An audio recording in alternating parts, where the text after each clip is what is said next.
I've taken a look at your proposal. It's much better than the ones you showed me before, but I'd still like to make some changes. Oh, come on, not again.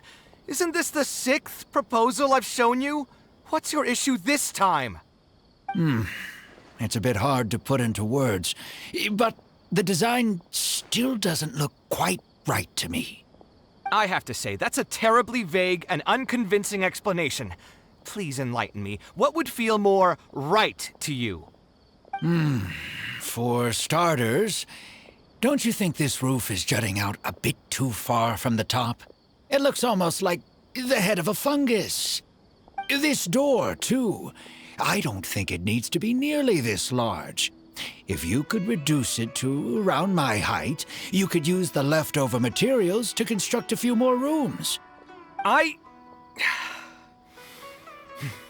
The roof and the door are the most fundamental parts of a building.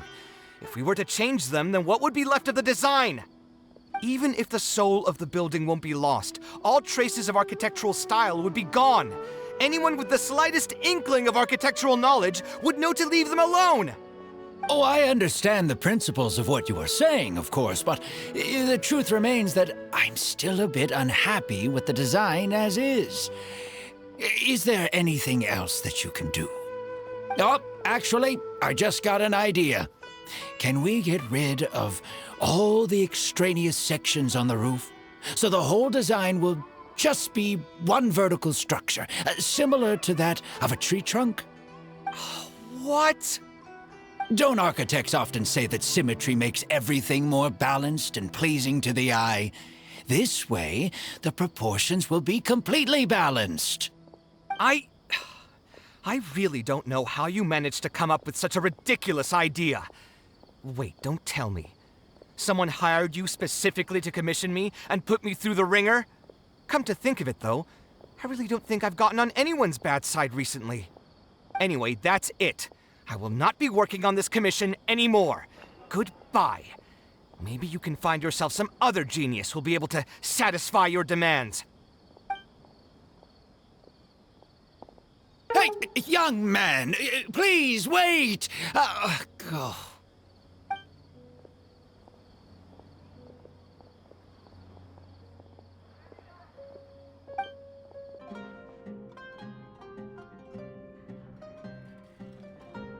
Taking this commission was truly the worst decision ever.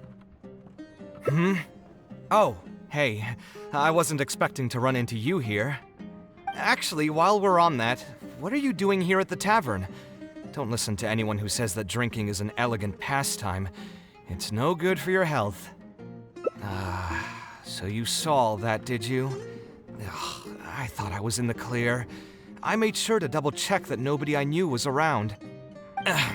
Anyway, thanks for looking out for me. Honestly, it wasn't that big of a deal. I'm used to it by now. Stress is just an inescapable part of being a working adult. Boss, I'll have a glass of wine, same as last time. Do you want something too? I'll put it on my tab. Wine and a glass of juice coming right up. I know you're already keeping a secret from me, but if you could add this one to the list as well, I'd really appreciate it. Arguing with a client is not a good look for me. If word gets out, other potential clients might be afraid to work with me.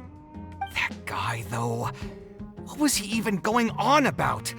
All those ridiculous demands of his? He's just a blabbering fool trying to act like a know-it-all. Another glass, please, boss. I'm not leaving today till someone has to carry me out. You've got it, sir. I gotta say, though, it almost feels like you're saying that every other day now. It really is every other day that you'd run into a client who knows nothing about construction requirements or architectural style.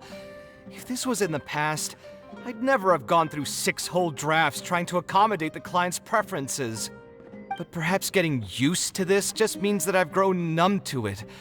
I've worked on so many projects since graduation, and none of them have been approved at the first pass.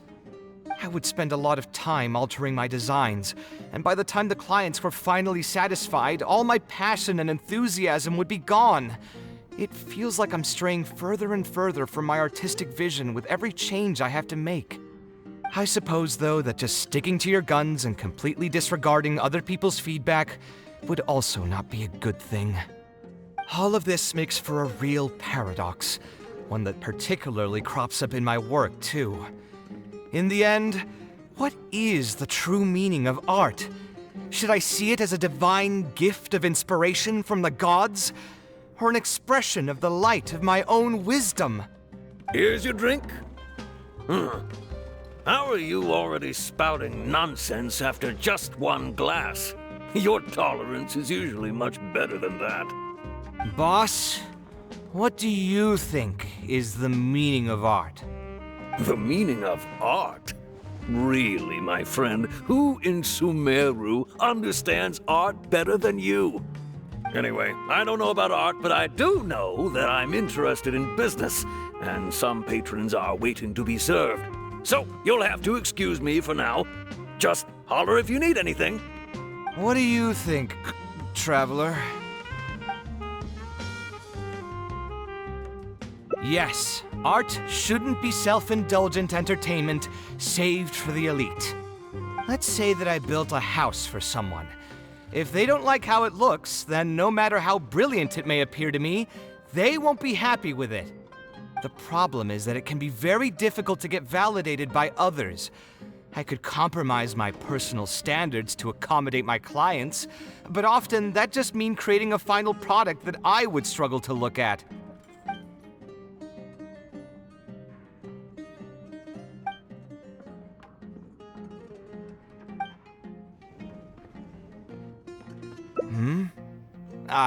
Thanks for offering, but you've seen how he is. He's not going to listen to anything I say. He understands nothing about my design, and all the suggestions he made were as if he just wanted to mock me. Okay, it is possible that I was just jaded by my frustration. Well, given I'm already on my 6th draft, I can probably push myself to make a 7th. Let's go have another talk with him. I know where we'd be able to find the guy. There's no time to waste. The wine can wait until another time. I'll go take care of the bill. Kaveh, what are you doing here? I've changed my mind. I was overreacting earlier. Can we try discussing the project some more? My apologies as well. Now that I think about it, some of my requests were indeed a bit unreasonable. If I choose you to create the design for my project, I should have a bit more faith in your vision. Thank you for understanding. Mutual trust is the basis for good communication. Now that we've got that out of the way, I think we can have a more productive conversation. To be perfectly honest, your commission request has been the most peculiar one I've ever received. Even now, I still know nothing about the building's intended purpose. All I know is that you want to build something in the desert for public use. I am aware that overly specific requests will restrain the architect's artistic freedom. However, knowing nothing about the intended purpose of the building also means I have no idea if I'm on the right track. I've produced several draft proposals for you to choose from, and you've rejected every single one. If we don't get on the same page, it could be a decade before we can finally break ground on this project. Yes, I've given this some thought already. I think we can go with the general direction of the latest proposal that you just showed me. It's just... Just what? Putting the building design aside, can we get some less expensive materials for the floor tiles? Yeah, I know someone in the business, and the red bricks he sells can go for pretty cheap. The timber here as well. We should be able to find some substitutes. Please give me a moment. My head's starting to hurt again. Just please hold on for a second. So, let me get this straight. You want to reduce the cost of the project, right? But if we implement your suggestions, then I'm afraid we have to scrap the entire design. Architectural design cannot be neatly split into discrete parts. Any change to one part of the design will affect the quality of the whole thing. I decided to utilize high-end timber for this section because the weight-bearing structure requires the supporting materials to be durable and strong. Same with the tiles. Switch them out and the entire mural will have to be redesigned. More importantly, if we make such a change, both its practical functionality and aesthetic value will take a great hit. If all you need is a building with a roof that can keep people dry in the rain, you shouldn't have commissioned me. Many architects would be able to build you one of those while charging far less in commission fees. Actually,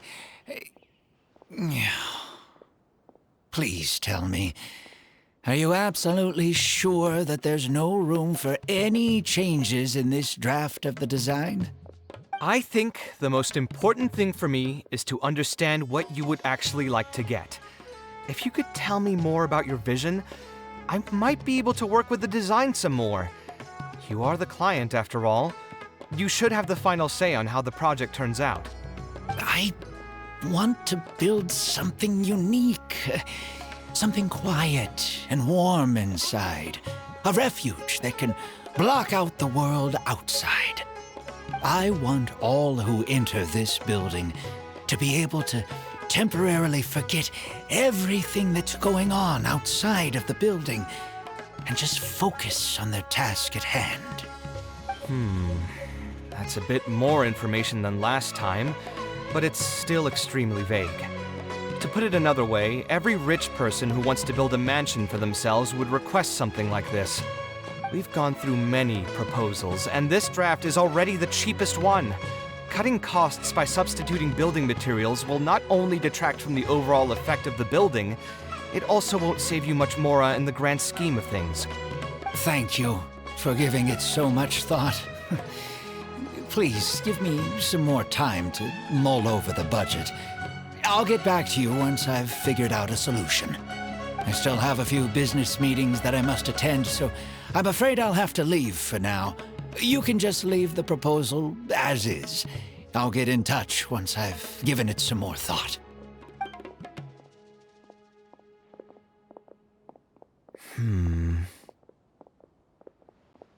I also have a similar feeling. Is that really okay? I mean, what he does now is none of our business. He does seem really suspicious, though. He dresses like a rich person, but when you talk to him, he hardly sounds the part. That's actually pretty common. Not all rich people are spendthrifts. Many are just, as if not more, stingy than him. The more mora some people have, the more they love interfering with people's lives. Like constantly reminding you to pay back your debts, or hinting every other day that it's time for you to pay rent. Actually, now that I think about it, I'm not even sure this person really wants to work on this project with me. Putting his vague requests aside, he's still finding excuses to procrastinate even when we've decided on a plan. Who knows how long construction will take if he keeps delaying things like this? We should find him again and get some clearer answers. The sooner we can break ground on this, the better.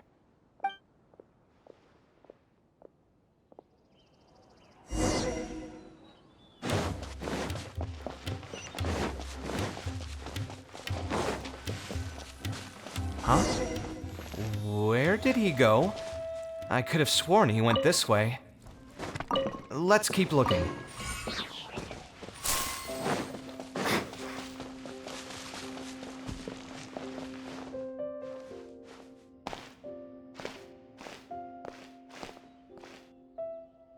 Oh, hey, look! Isn't that Badawi? It sure looks like him, but he's dressed completely different now. What is he up to? Didn't I tell you before? I'm not looking for more workers. Plus, aren't you a bit old for physical labor? If something happens to you, I won't be able to pay for it. Oh, you won't have to worry about that. I grew up as an eremite mercenary and worked in the desert my entire life. My body's still in great shape. I don't have many talents, but I still have my muscle. If you need someone to unload goods or drive away sumpter beasts, I'm your man. You used to be an eremite mercenary? I know there are a lot of bad apples in our ranks, but most are just trying to make a living. We're not that greedy by nature, and we'll do our best when given a job. Let me think. I'm sorry, but I still can't take you in. I don't have any open positions right now, and don't have the Mora for anything more. How about this? Why don't you try your luck somewhere else? Okay. He used to be a member of the Eremites? Huh. From the way he was dressed, I would have thought he was a merchant from the rainforest. Let's ask him about it. We meet again. Huh? Why are you guys here? That's what we wanted to ask you.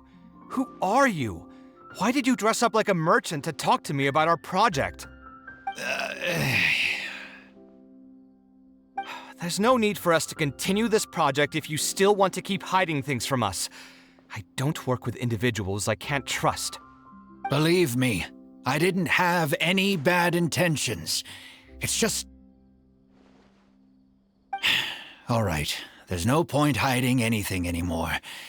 The building I'm trying to commission you for is not really a personal residence for me, but rather a library for children living in the desert. A library? Funded entirely by yourself? Shouldn't this be the responsibility of the academia? I've heard that the academia will be looking to prioritize the desert with the allocation of educational resources and materials. It sent over a large shipment of regular goods just last month.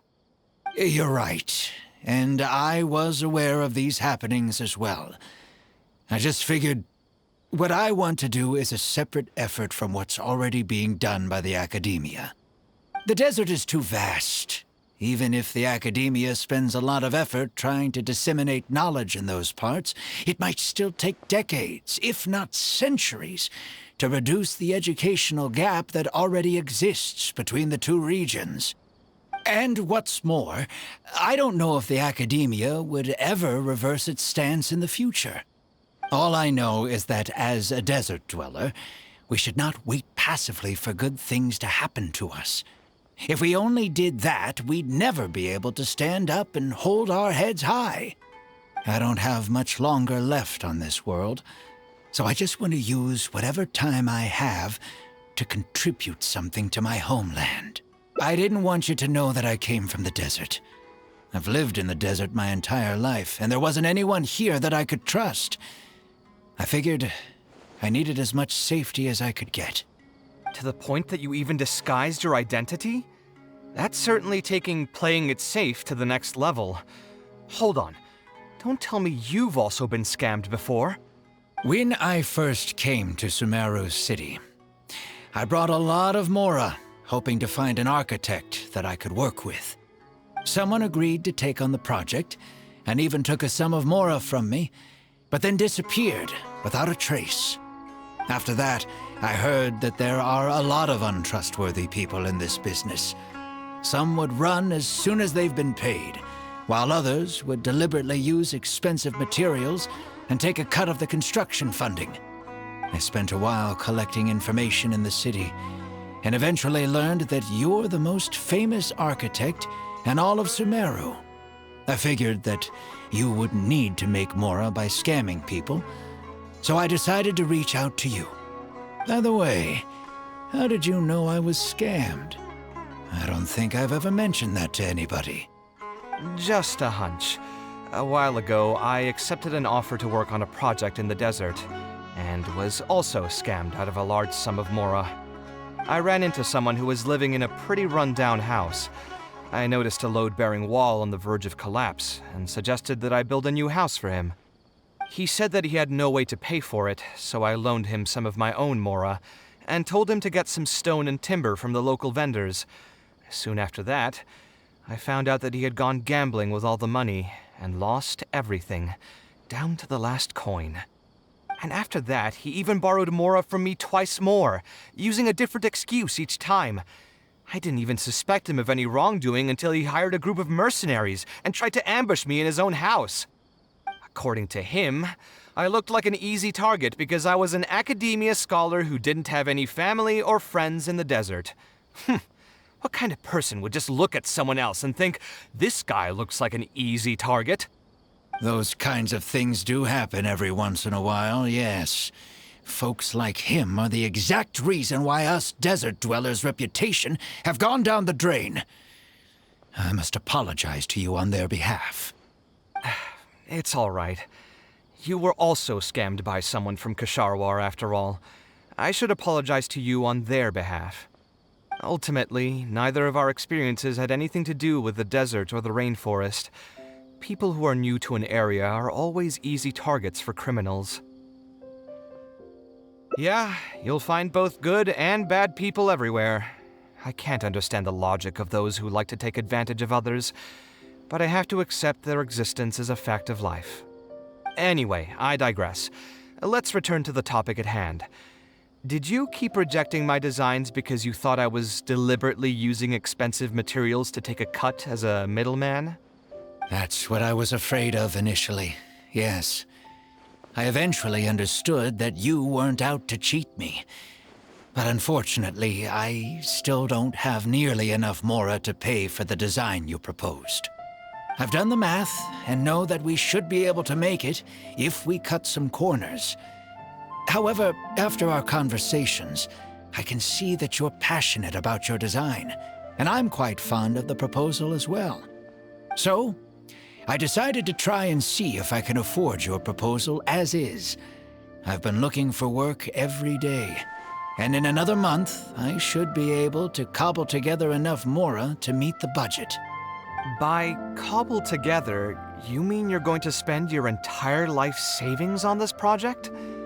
But then, what will you do if something unexpected comes up, and you find yourself stuck with no emergency fund? To be honest, I haven't really thought about that. I mean, when you've lived to be my age and something happens, you can't really call it unexpected anymore. All I want is to build this library before I leave this world, so that the children of the future would have some books to read, and the desert dwellers would be able to learn their letters and pick up some practical knowledge. A while ago, I heard that the academia had decided to recruit a number of exceptional children from the desert. Of course, this is welcomed news. But as someone who spent their entire life in the desert, I still have a few concerns. I know the desert life and can predict what the problems will be. Many children from the desert have had neither the interest nor the proper environment to learn. So even if the academia would take them in, once they enter the halls, they might find themselves surrounded by other children who look and act very differently from them. And as a result, they might become socially isolated. Yes, I can imagine that. My father passed away at an early age. Even though I had a good number of friends during my years at the academia, for some time I still sensed many critical looks in my direction. I'm sure a child coming all the way from the desert will have an even harder time. But let's bring this back to the building itself. I think you said that you want this building to be quiet and warm, with its doors serving as a solid barrier to block out the sound and fury outside, and allow one to focus on the book in their hands. Building it according to the current plan will be quite costly. Even if I don't charge you any commission fees, I don't think we'd be able to keep it under your budget. Any ideas on what we can do? A slightly different style. Give me a minute. Most architects would probably prioritize cutting costs and removing extra features in this situation. Indeed, converting the building into a simple bungalow would solve most of our problems. However, I do not think this would be the best solution. While it's true that the aesthetic value of a building is often viewed as an afterthought, neglecting it has some long-term negative consequences. It is especially undesirable in this situation, as the library will serve a high number of children, many of whom would have never been exposed to structures that may be considered elegant or beautiful. To completely give up on the more aesthetic design would mean stripping the children of an opportunity to appreciate the beauty of architecture. I share Badawi's sentiments in wanting to preserve a more complex design. However, If we can reduce the ornate aspects of the design while maintaining its fundamental elegance, which is to say we won't touch the arches and stone pillars, but make changes elsewhere. This is definitely a first. To make up for the loss of regular details, we would need to put a lot of extra effort into the layout, lines, and color. I see. Would that really be okay? It just increases the difficulty of the design. You should feel lucky that out of all the architects in the city, you chose to approach me. Most of the others would have given up on this project by now. As for inspiration, I think I might have something in mind, but I'd need to visit the site to make sure. Where do you want this place to be built?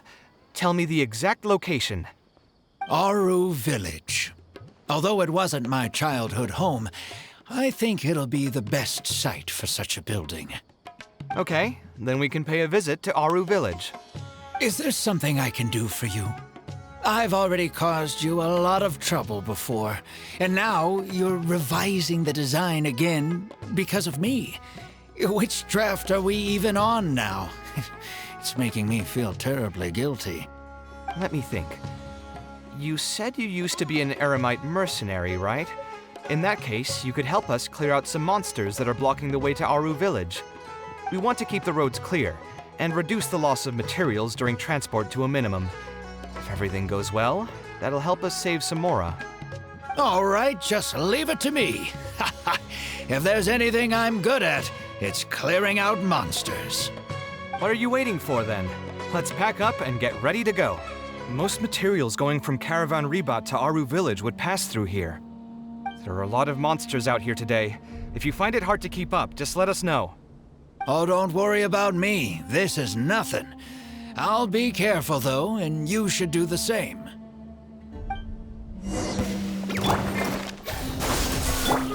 Scanning!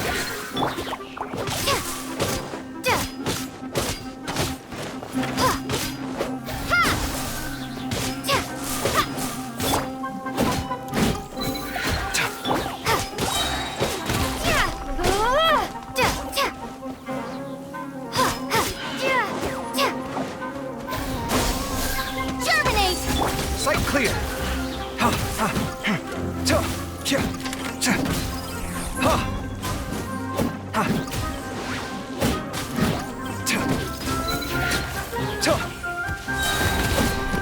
Feast your eyes!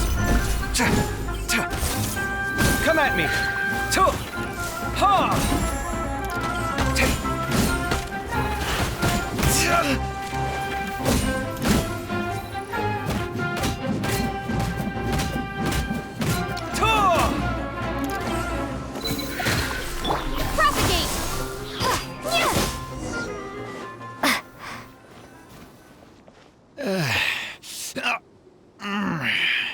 I'm fine.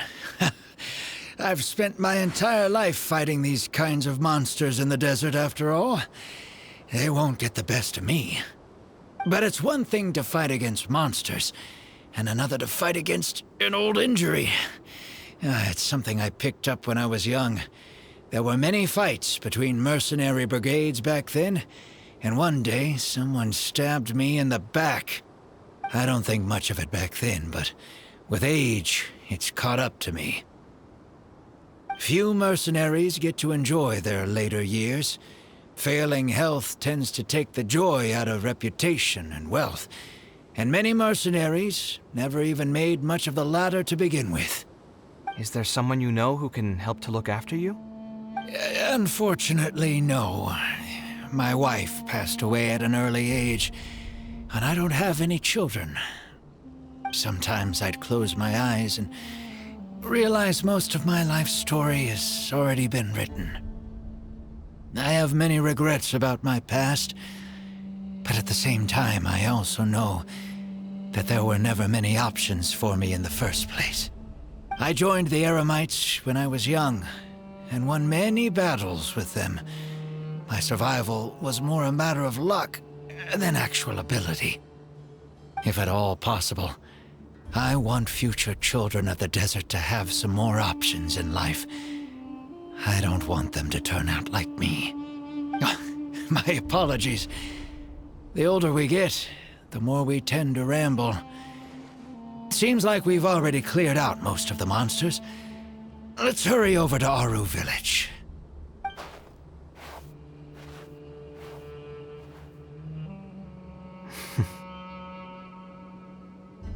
I think it's really admirable of him to spend his whole life savings on people he's never met. Maybe he's doing this out of natural kindness, a kindness that hasn't been eroded away by the struggles of his life. Perhaps. To clarify, though, I don't think I'm quite the same. Some people call me an idealist. I do have some sentiments of that general persuasion, such as wanting everyone to be able to lead a happy life. But my situation is more complex than that. In the beginning, what drove me to harbor those thoughts was less idealism and more a desire to make up for a sense of guilt. When I was young, I impulsively encouraged my father to take part in the first Inter-Darshan Championship hosted by the Academia. He set off confidently hoping to win something for me, but failed to clinch the title. What's more, he fell into depression after the competition and requested to join an investigative research project in the desert. I never saw him again. Word has it that he got caught in quicksand. Even if other factors may have contributed to his death, the fundamental cause still circles back to me. I started doing many things in life because I wanted to make amends. Even in cases where I couldn't do something for a specific person, I still did whatever I could. I think I just wanted to make myself feel a little better. At this point, even I don't know. I've tried self-reflection, but it didn't help. I can't seem to walk away from many things that I see or hear about, even if they don't directly concern me. And I can't quite pinpoint the source of it. Maybe it's just like what those Vahumana scholars often say. It's hard for people to truly understand themselves. I could be doing things out of endless guilt, or I could be doing them out of a strong sense of empathy. It could even just be a matter of conceit. The potential motivations could number in the dozens, but the actions they result in are the same. Anyway, I suppose I don't really mind being called an idealist. They also use that term to describe my father. It seemed to carry fewer connotations back when he was around. I've known Al-Haytham for many years now, and discussed my ideology with him for nearly as long. Maybe argued is a better word for it. He told me a long time ago that no matter how strong of a swimmer you may be, you'll still get dragged under by the others who are drowning once you run out of stamina. He believes this is the fate that awaits all idealists. I still believe I should live by my ideals, and I've given him countless reasons why I think it's a good idea to do so. Perhaps my ideals are flawed, but are there really any perfect things in this world? Unfortunately, he remains unconvinced. His personality is the exact opposite of my own. If someone happens to drown next to him, he'll most likely stand on the shore and mumble something along the lines of respecting other people's fates. But as you can see, I'm not the only idealist in the world. Just as there are different seasons, there are also different people. There are many others who will continue to care about the fates of those who are not directly related to them. And when I finally run out of stamina, someone will also reach out and bring me back to shore. Someone will help me, right? Yes, I've already been helped like that before. Oh, please. It's not like we're actually talking about swimming. Also, just so you know, I actually took a swimming elective back in the day. Don't underestimate my skills. Either way, I'm feeling much better than when you first found me at the tavern. I can feel inspiration already welling up inside of me. Maybe this will be just the opportunity I needed to create a whole new style. All right, let's head to Aru Village. Now that we're here, it's my partner's time to shine. Marak!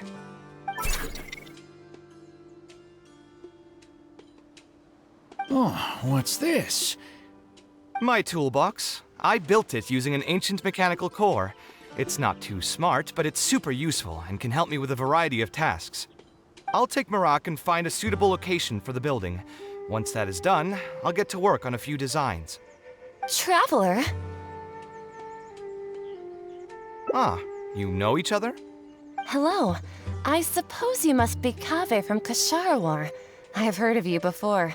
My name is Sitaria, and I'm currently the person in charge of promoting educational assistance programs here in the desert. Educational assistance programs. Then you must be familiar with the local conditions here.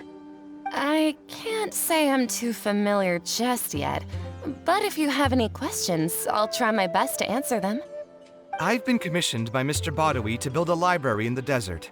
We've settled on the general design direction, but we are trying to finalize some details based on the conditions around the intended location. A library? Do you intend to open it to the public for free? That's right. I want to make sure the children will have books to read. That's fantastic! I'm sure the children will be thrilled. Right now, we don't have access to many paper books or a quiet place to read. Truth be told, this very thing has been keeping me up at night. Let me get straight to my questions then. Can you estimate the number of children around here who'd be interested in reading? Besides the usual noise of village pedestrians, are there any other sources of noise in the village? Oh, and have any landslides occurred here recently?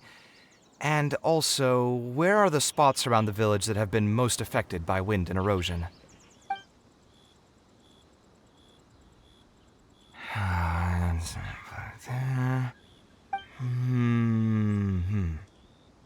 All right, that should be everything.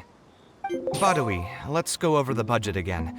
We'll keep the building structure the same, but make the place a little bigger, so it'll be able to hold more people and get better natural light. The parts of the project that cost the most will be the insulation and ventilation materials. I'm sure you understand, no one likes to read in a place that's hot and stuffy. I want to make significant changes to the arrangement of the bookshelves, tables, and chairs. I'll go over the specifics of that shortly. I have two plans in mind. Both are pretty minimalist in style, but will provide a very different ambiance from the world outside. Our final cost should be around 70% of the last figure I quoted. The whole thing should take around half a year to complete. Mirak has produced a sketch for all of you to see. If everyone's okay with it, then we'll proceed with that as the formal plan. The inspiration just came to me naturally. All I did was put thoughts to paper. I must give you credit, though. If it weren't for your advice and suggestions, I probably wouldn't have landed on this new style so quickly. According to the traditions of my profession, I should probably name this style after you. Let's call it the Traveler style. In the meantime, let's look forward to the day when this building is completed and can finally open its doors.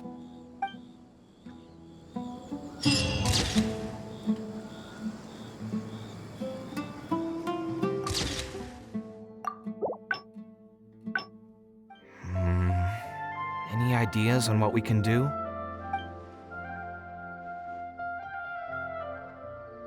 Sponsor the project? You mean convince wealthy merchants to join our cause and pool their money together to build the library? That does make sense. A library is a big project, and it's going to be hard to fund it with just a single person's mora. What do you think? If we can find others to sponsor the project, we could potentially increase the size of the building 2- or 3-fold. It's all fine with me, but where do you think we'll be able to find these sponsors? Well, you're right. If I really think about it, I'm not too familiar with many big-name merchants. Her? Hard pass. With her shrewd and greedy personality, she would never put Mora into something like this. Now there's an idea. She probably won't say no if all she'll need to do is to make some introductions instead of spending Mora. Let's go and pay her a visit. Oh, now here are some unexpected guests. What brings you to the Palace of Alcazar's-Ray? When I saw Kaveh, I almost thought it must be that time of month again.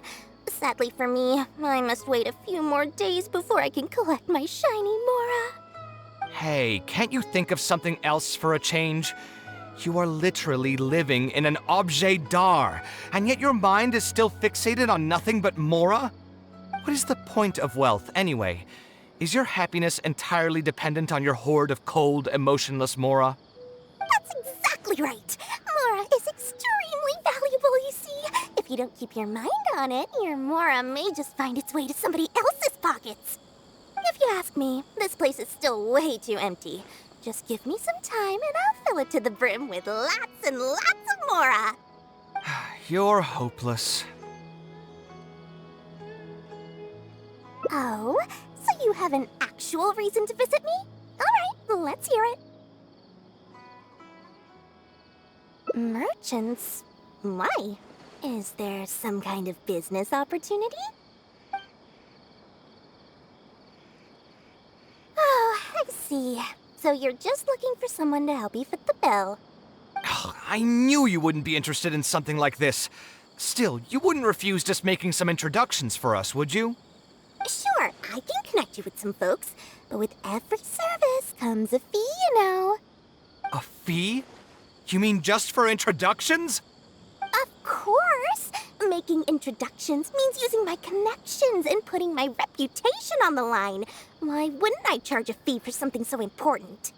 And since we've known each other for so long, though, I'll give you a huge returning customer discount. How about 500,000 Mora? 500,000? I guess that's okay. But why are you charging a fee before we've even secured any funding? That just doesn't seem right. Besides, by helping us out, you'd be doing a great service to the public. Can't you take your mind off your Mora even for just 1 second and focus on something far more important?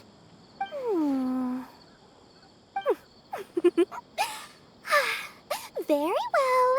Since you're so passionate about this project, I'll help you out and waive the introduction fees. 3 of my business partners came by earlier today to discuss some things with me, and they still haven't left yet. I'll arrange a meeting for you, and just so we're clear, it'll be up to you to present your project and discuss any deals. Thank you so much. If you can wait here, I'll bring them over to you.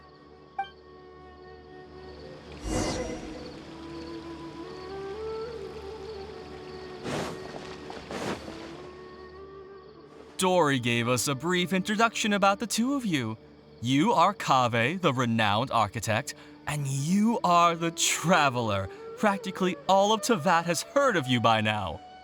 To be frank, I don't feel like there's an obvious business opportunity here, but since Dory took the time to introduce you, we can spend some time to have a conversation. So, let's hear your idea. All right, here's the situation. I've been commissioned to build a library in the desert, with the intended goal of allowing the desert dwellers to have more access to reading materials. So it's a public welfare project? Correct. Then the commission fees will likely be very low. You should be careful. I'm not too concerned about how much I'll get for the commission fees, actually. I'm fine with doing it for free. I just want to get this project rolling as soon as possible. We're just a little short on funding. So what? You can't possibly expect that we just cover the shortfall for you. Besides, what does a library in the desert have to do with us? If you want to build it yourself with your own Mora. Seems simple enough to me. Hey, there's no need to be so harsh. They are Dory's associates, after all. Here, can you tell us? So we'd mostly be doing it for reputation and exposure? There is some value to that. It could make doing business in the desert a bit easier. Well, just speaking for myself, I've got nothing in the desert. I also have a concern. It feels like there's not much to profit from in the short term. But in the long term, the reputation gain also doesn't sound like it'd offset the cost of the sponsorship.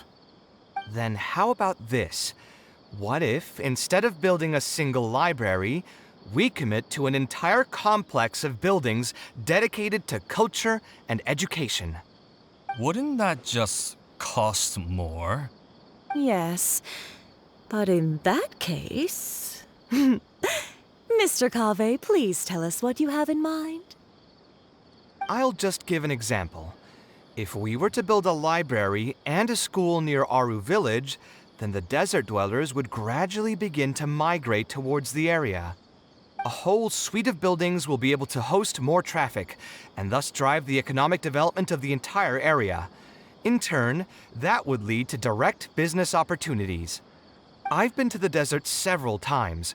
Although there are still many lingering tensions between the two regions, the amount of interaction has been steadily increasing, and in the long term, the desert will only become more and more important to Sumeru. You do have a point. Education in the desert is indeed an industry that has not been tapped into. If we can be the first to place stakes in the area. And you just believe anything he tells you? Even the greenest amateurs know that urban planning will affect population flow. If you don't believe me, you can ask anyone on the street to confirm it to you. You... Hey, why are you starting to sound like I'll hate them? Wait, something just occurred to me. If we're going to build a library in the desert, Aru Village would obviously be the best place for it. But it seems we're not the only ones with our eyes on the village. I heard a rumor a while back saying a lot of land and buildings in Aru Village have already been secretly purchased by a big-name merchant. What? What? In other words, if we try to join the fray now, there won't be much left for us. If we want to build a suite of buildings focused on education and culture, Aru Village is the prime location. If we want to build it anywhere else, we'll have to deal with a far larger list of problems. It's not impossible, I suppose, but... Then there's no hurry. We can wait for Aru Village to develop more first and get into the market for expansion to other areas. But if you were to do that... Is there nothing else to discuss? Great timing! I pretty much heard all I want to hear. If there are no other urgent matters, I'll be on my way. I'll be off as well. If you have any new ideas, please feel free to reach out. It seems like the others are not interested in funding this, so no point in me doing this on my own. Let's revisit this another time. Hey, guys, wait! Well, what can I say? I guess it went somewhat as expected. They are Dory's friends, after all. As soon as they heard that there's not much more in this for them, they lost all interest. Yeah, it's just another day doing business with people. But I can never get used to that. Those people never think of anyone other than themselves. Looks like we'll have to figure out some other way to get the funding. Let's go. How did the meeting go? Want to talk about it? Let me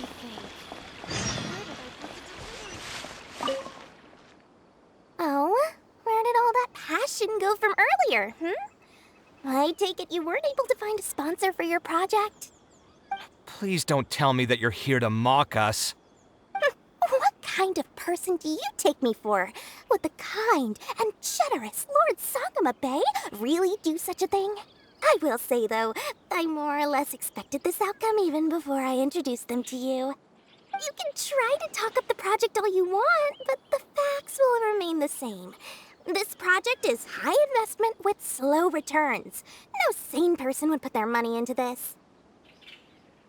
But this isn't just a business project, right? Also, if you already knew no one would want to partner with us, why did you still try to charge me 500,000 mora? You scammer! You might want to remember who your creditor is before you start talking like that, Kaveh. I'll pay back every last coin that I still owe you, but that's a completely different matter.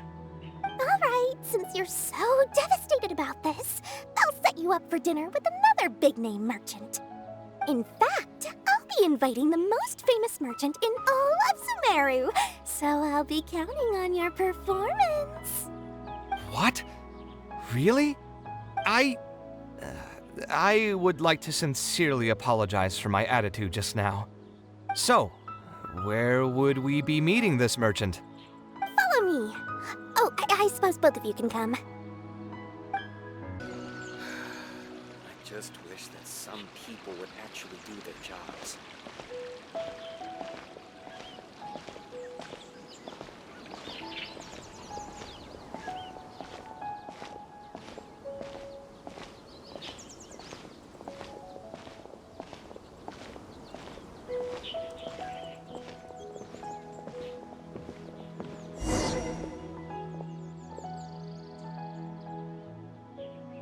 This is the place.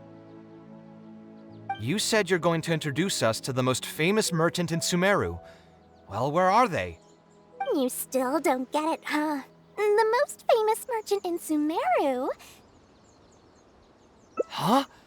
So you meant yourself all along? Then why did you bring us here? Well, I've given it some thought, and that complex of education and culture buildings that you mentioned does hold some promise. It'll be a pretty big Mora sink, and I'll have to fund it all on my own, but that's not really a problem for me. Seriously? Where's this generosity coming from so suddenly?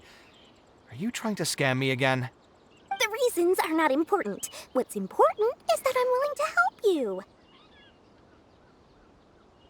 However, you know just as well as me that once this project actually breaks ground, it'll start sucking Mora from my pockets like crazy. So, to cut costs... I get it. I won't charge any commission fees, and I'll take responsibility for the entire project.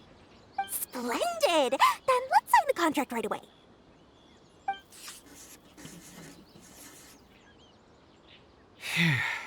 This way, the children of the desert will have some books to read. Their lives should improve a bit after this. Of course, there are a few things better than using my knowledge to help other people change their fates. I must thank you as well, Dory.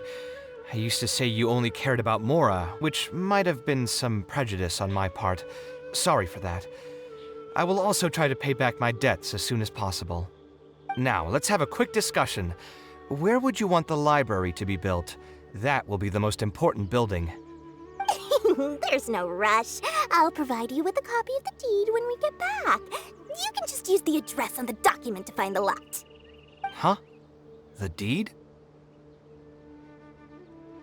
So hold on a sec. The person who has been buying up everything around Aru Village was you all along? Oh my, did I not tell you about that? Yep, yours truly has been buying up all the land. I must thank you for bringing your ideas to me. Before our conversation, I had no idea what to build on all those lots. So, from my perspective, this has been a great turn of events. I didn't put much in and easily got a lot in return. But what about my commission fees? Huh? Didn't you waive those yourself? I was just gonna say that to cut costs. We mustn't procrastinate and should start construction as soon as possible. But before I could finish my sentence, you volunteered to waive your commission fees and even promised to take responsibility for the whole project from start to finish. I am so touched, really. It's obvious that you used every trick in the book to deceive me. You deliberately paused for a long time while talking about the project and kept glancing at me with that menacing look in your eyes. Huh? You really think so? Well, the contract's already been signed, so there's no point in dwelling on the details. You know what? I'll pay for tonight's dinner.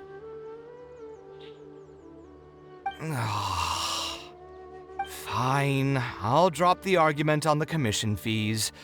But since you said you're paying for dinner, I'm going to order the best dishes and booze this place has to offer, and lots of it. Tonight, we're feasting until I've recouped my full commission fees.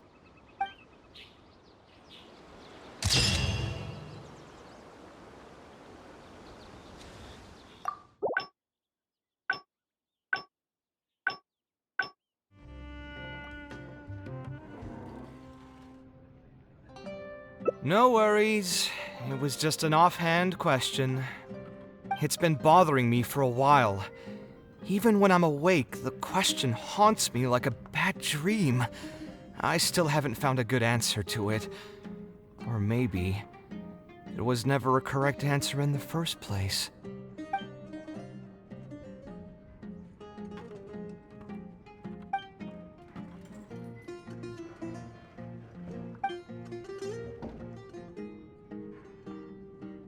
Sounds great to me. I don't even want to think about this project anymore. But what should we do? It's probably not a good idea to just drink until I pass out here.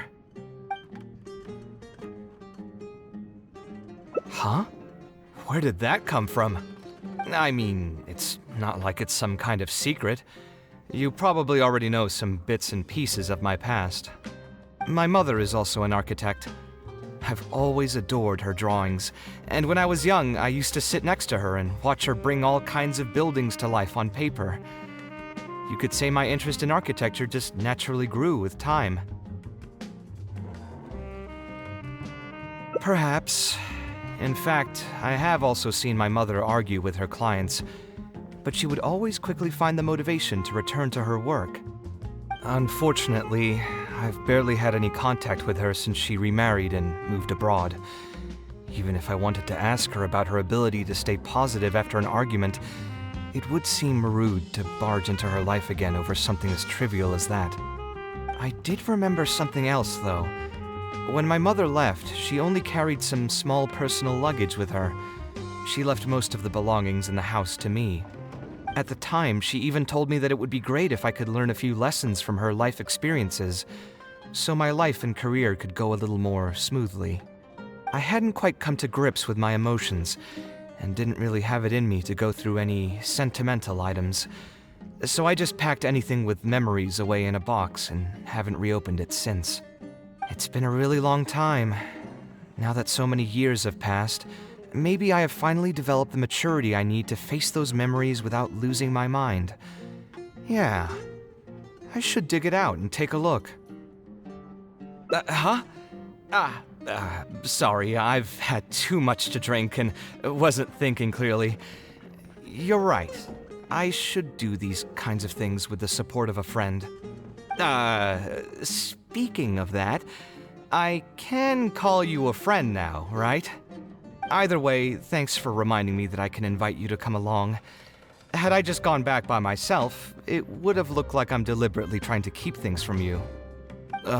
Thinking too hard about the words is giving me a headache, so I'll just give it to you straight. Thanks to your advice, I have decided to put my current projects on pause for now, and spend some time trying to rekindle the passion for my craft.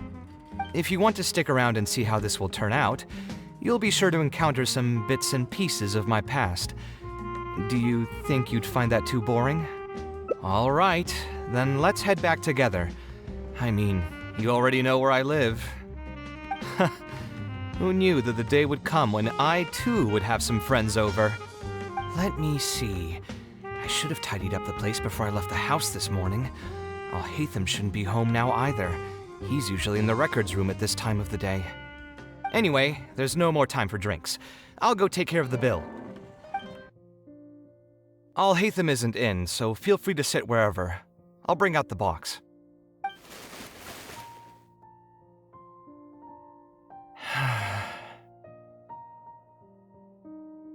Oh, nothing. I just didn't realize how much time had passed. The box is pretty dusty, which means it's already been a while since I've moved into this place, and many years since my mother moved to Fontaine. I'm happy for her. I hope she'll be able to find happiness there. She raised me all by herself after my father passed away. It definitely wasn't easy for her. Anyway, enough about that. Let's see what I packed into this box. What are all these things? Oh, I remember now. This is a drawing I made in Port Ormos. Obviously, I wouldn't call it anything special now, but I was less than 5 years old when I made this drawing. That's more than 20 years ago. You could say it's pretty good for a child of that age.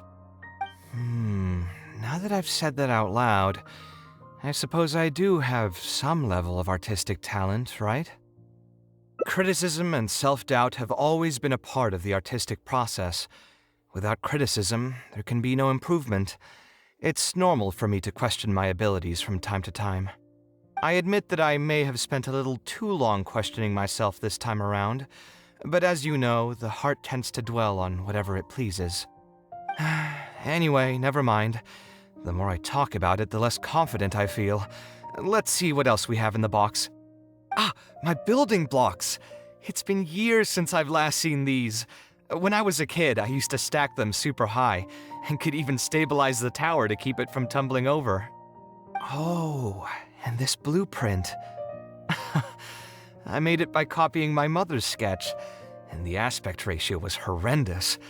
It's still technically the first blueprint I made myself, though. I was super proud of myself when I finished it, and put it in the same pile as my mother's sketches, hoping she'd notice and compliment me for my good work. Unfortunately, my mother didn't realize that I had put it there. When she had a meeting with a client the next day, she handed my blueprint to him by mistake. The client was completely confused by this new blueprint, but apparently he felt too tongue-tied to question such a famous architect. It was only a few days later that he finally gathered up the courage to pay my mother a visit. He asked, "The door in this blueprint is even taller than the roof. Is this supposed to be part of the design?" My mother took me with her to personally apologize to the client several times. She didn't scold me about it in private, though.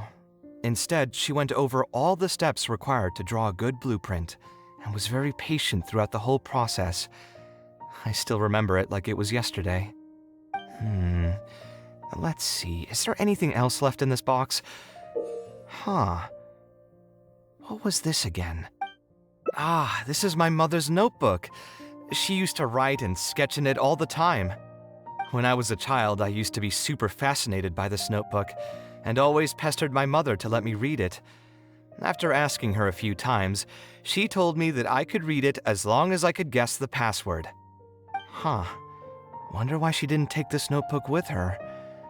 Did she leave it to me on purpose? If only I could. I never managed to guess the password. Hey, it's not a matter of time, it's a matter of inspiration. That's what we need to guess the password. Who knows, maybe this time something will click in my head, and the answer will just present itself. Let me think. What could it be? I could tell what you were thinking. Don't worry, I tried all the easy guesses a long time ago.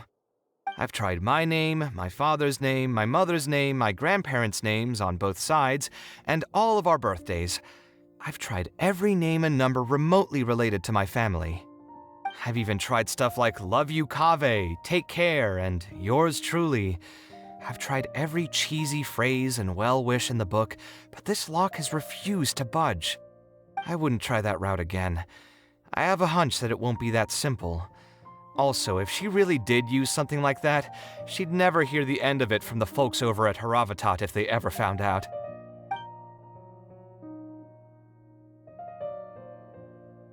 So we could find someone who was close to my mother and see if they might know anything? I see what you're saying, but who should we talk to for that? My mother was never really the one to be social. My father was the one with more friends, but all those connections were severed when he died. Let me think. Is there still someone at the academia who would know my mother? Ah, actually, there is someone. Professor Zaha Hadi. Huh, you've never really heard of her? She's a famous Gasharwar scholar and leading expert in formal garden design. My mother studied under her as a student many years ago. Professor Zaha Hadi published many works during her career, so I was able to learn a lot by studying her essays. If there's anyone who still remembers my mom, it'd be her. She's older now and is no longer teaching at the academia. But if I remember correctly, she spends most of her time around the Bimarstan area. Let's go take a look. We might run into her if we're lucky. What am I supposed to do now? Forget it. I'll just head back. Tainari, what are you doing here? Oh, it's you. Good to finally see you again. I came into the city to buy some experiment reagents, hoping to bring them back with me to Gandharvaville. But as soon as I got here, I noticed someone banging on Cyrus's door. You've all heard of Cyrus, right? He's an ex-sage and Cyno's adoptive father. I was thinking about going over to ask what's happening. That granny over there may appear old and frail, but her vocal cords certainly sound loud and healthy as ever. Granny? Yeah, she's just over there. You can go check out the situation yourselves in a moment. Kaveh, were you at the tavern? I had a quick drink or two. Can you still smell the alcohol? Drinking in broad daylight. Really? You want to pass out by the road and get run over by a sumpter beast like some mindless fungus, huh? And you, traveler? You didn't try to stop him?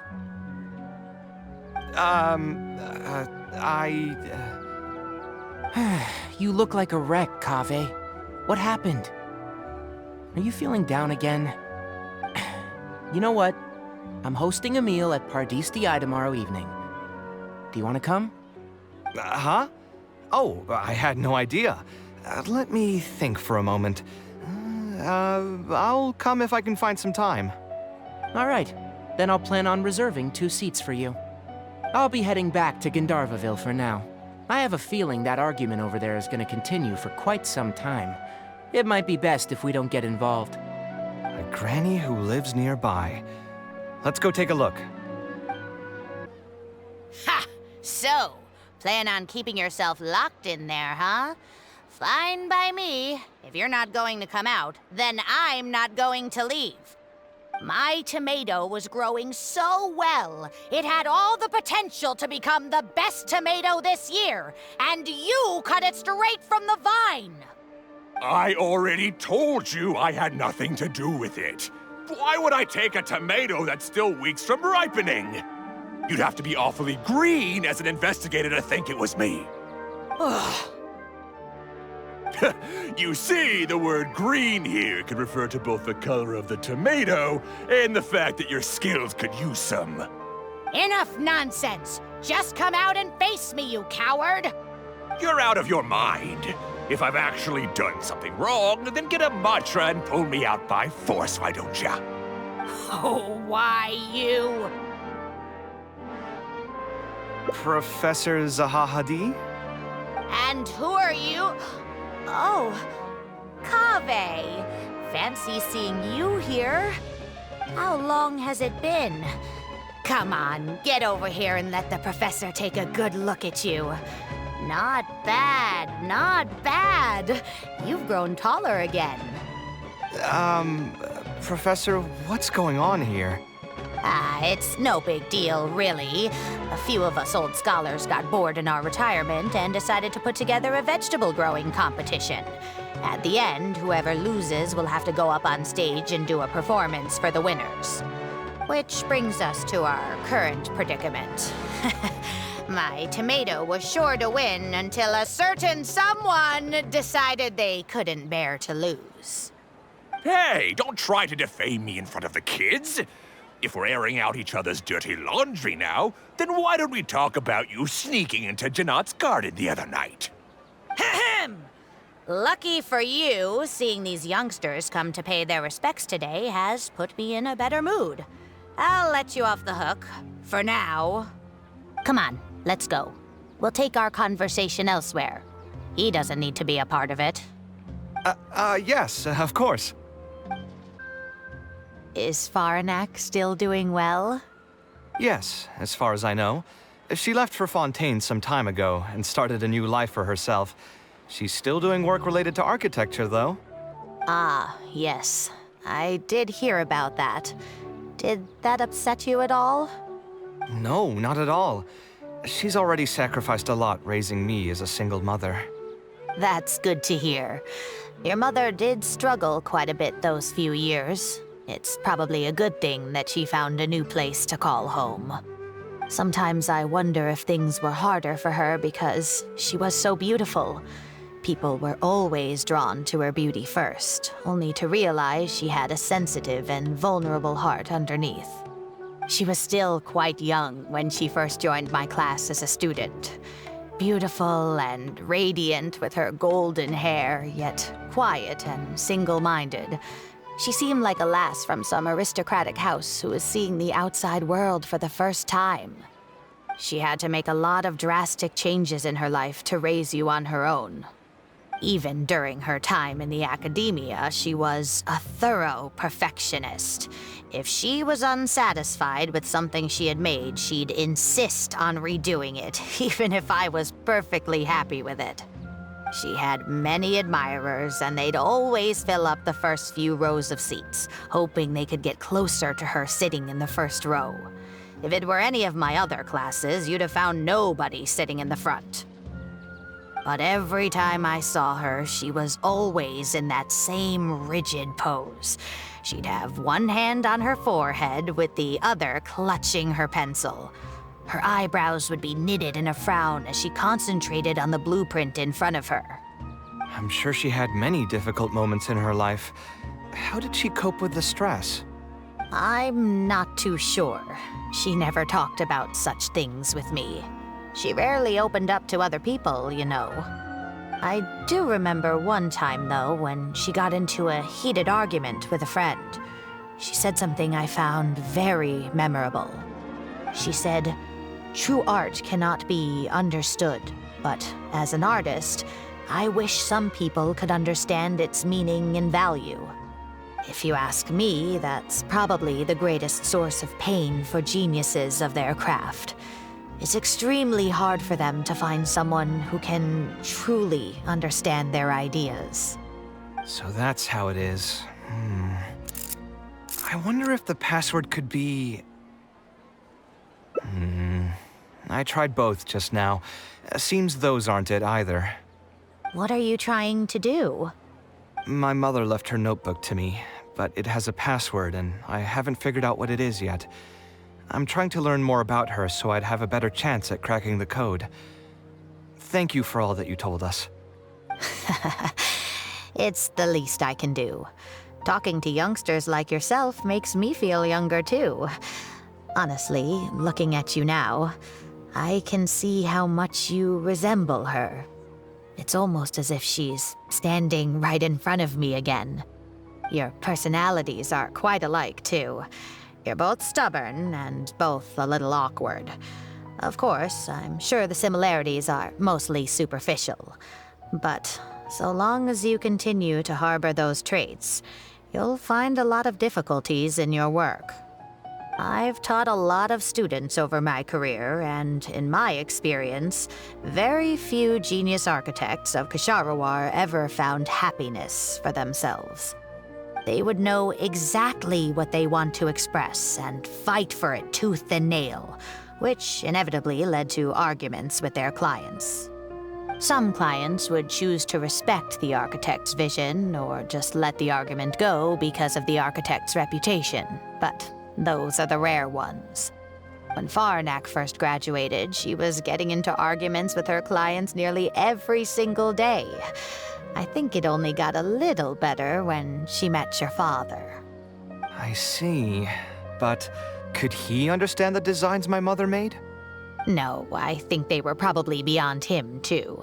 But despite that, he still stayed next to her, listening to her joys and sharing in her sorrows. Faranak had many admirers, but she ended up choosing your father. His support probably played a part in that decision. So instead of understanding, perhaps all we need is just companionship. Huh. It worked! Oh, was that the right password? Yes! Then you should be on your way, child.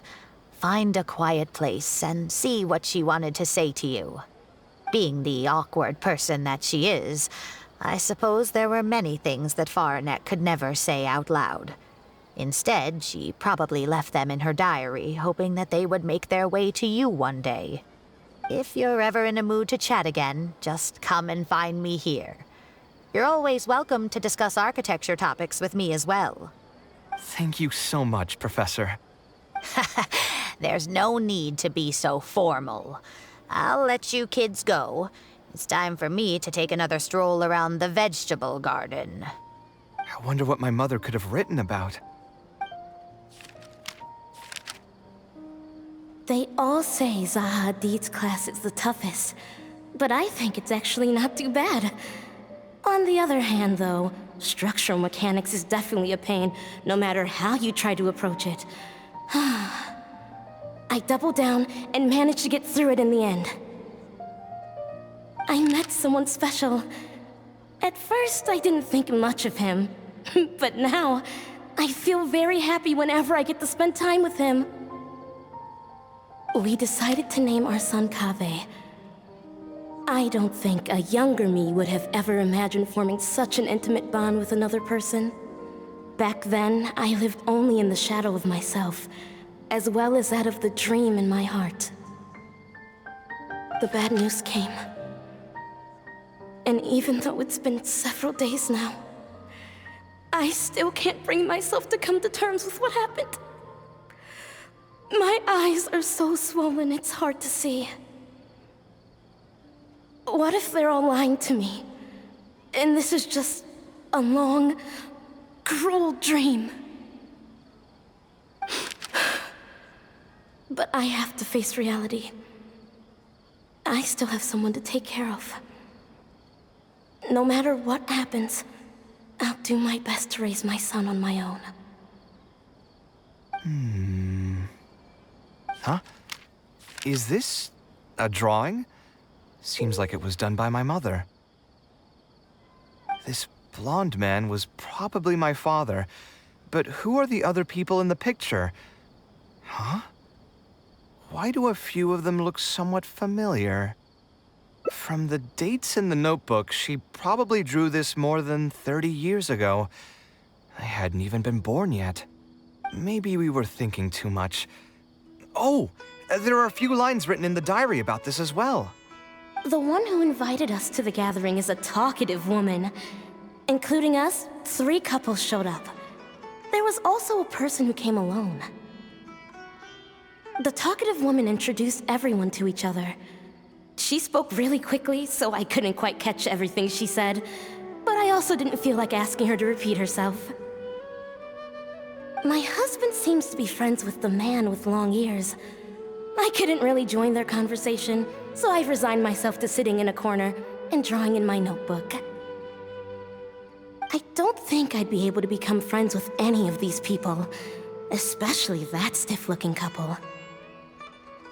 That man is certainly very handsome, but he would constantly alternate between disjointed and serious ways of talking. His wife is a bit more bearable. We were not acquainted with each other to begin with, and I doubt we'll see each other again after this gathering. The ambiance of this gathering is surprisingly pleasant, however. Talking to people can allow us to find some peace after a long day. Maybe my son will also partake in these gatherings in the future. I hope he'll be able to make many friends. Who would have thought my mother used to attend that kind of thing? It seemed she was only good at talking about her own work, and found it difficult to join into other conversations. As a result, she often kept to herself and would be off to the side, drawing. There's more written on the back. Oh, it seems like it was written to me. Kaveh. I was both overjoyed and distressed when I learned of your decision to continue your studies in Kasharwar. You are very talented, and I am confident that you will become an architect of much acclaim. However, the more talented you are as an artist, the more misery and anguish you may encounter. No one will be able to help you during your journey as an artist. But outside of your life as a creator, you can learn to form connections with other people and enjoy many other things in life. It's the only way to alleviate your suffering. Whenever you feel down, seek out a friend to sit and have a chat. You can accumulate joy and fulfillment by spending time with them. the positive feelings you gain will get you through the long and difficult years. Never forget that companionship is the most important thing of all. So that's the answer she prepared for me. She really thought long and hard about me and my future. Well, now that I've read her words, do you think I should accept Tainari's invite and attend that dinner at Pardis Di? The thought definitely crossed my mind. Although it'd be nice to get together with friends and chat the night away, I don't want to bring down other people's moods because I'm sad. Besides, don't most people hate the feeling of seeing their friends troubled and being unable to help? And what's worse, nearly all of my problems can't be easily resolved with some encouraging words or gesture. And don't forget, I'm also older than all of them. As their senior, I should appear to be a bit more responsible.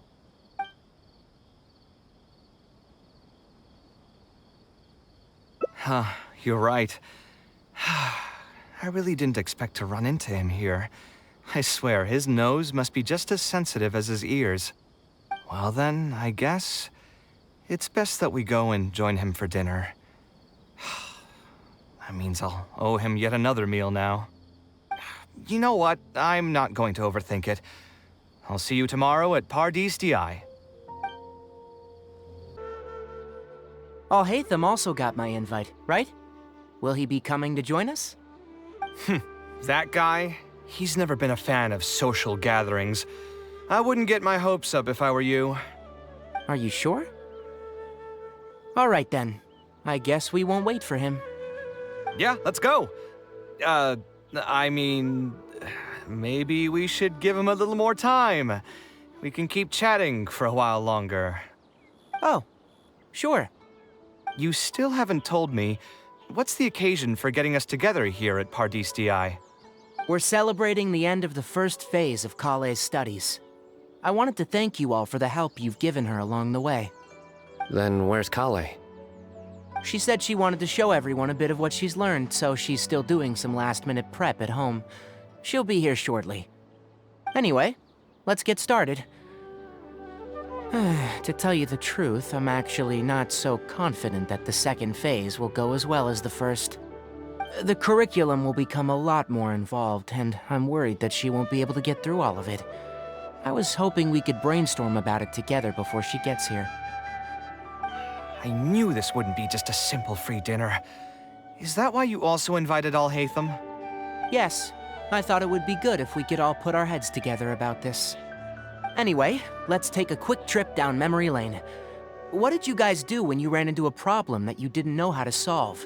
Or got assigned a project that you knew you weren't gonna finish on time? Never happened to me. I'd just pull another all-nighter. You two are hopeless. Does anyone have a more useful answer to the question? Ooh, that's a good point. Confidence is the most important thing.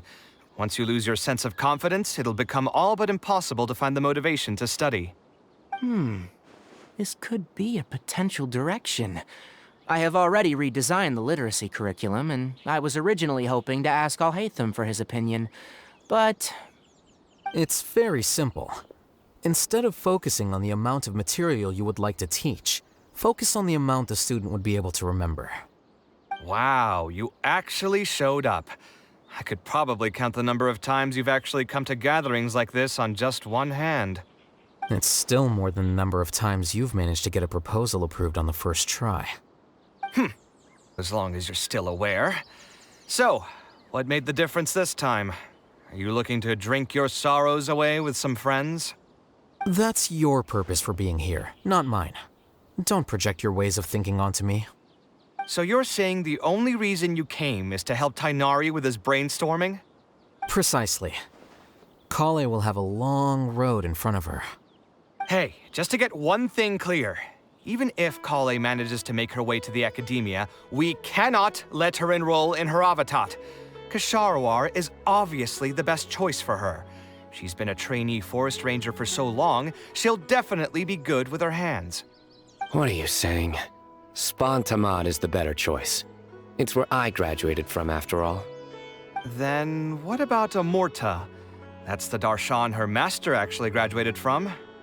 There are only 2 other Darshans left. We might as well select all of them on her enrollment application. I'm trying to have a serious discussion here. Traveler, you aren't associated with any of the 6 Darshans. In your opinion, which Darshan would be the best choice for Kaveh? Well said. Agreed. And my goal in inviting you here was to gather some thoughts on the execution of this second phase. Phase 2 far exceeds Phase 1 in both curriculum complexity and the speed of instruction. I hope Kaveh has prepared herself for what is coming. Hey, what are you thinking now? Please don't tell me you're planning on lending her those abstruse books from your home library. Actually, I was thinking about lending her a professions guide. I'll make sure to write, "Don't become an architect," on the front page of that. You're right, I can't deny that. Is there another phase after Phase 2? What's the ultimate goal of all of this? Are we trying to prepare her for a job in the academia? We don't need to think that far ahead. Hold that thought, though. I think my vegetables are done.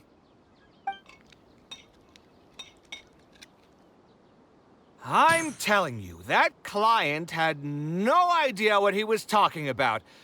No matter what I did, he had something bad to say about it. Have you considered finding another client? They're all the same. I haven't had a good night's sleep for months now. Who do they think they are, ordering me to alter my design over and over again just because they have some mora? It's too late now to change careers. You might as well try to find some joy in the pain. Besides, you'll be getting up in the middle of the night to make edits to your own design even when the client doesn't request it. No. That's not true. Cheer up, Kaveh. I'll tell you a new joke. We'll save that for the end, Sino. You can keep it to yourself until then. Whatever.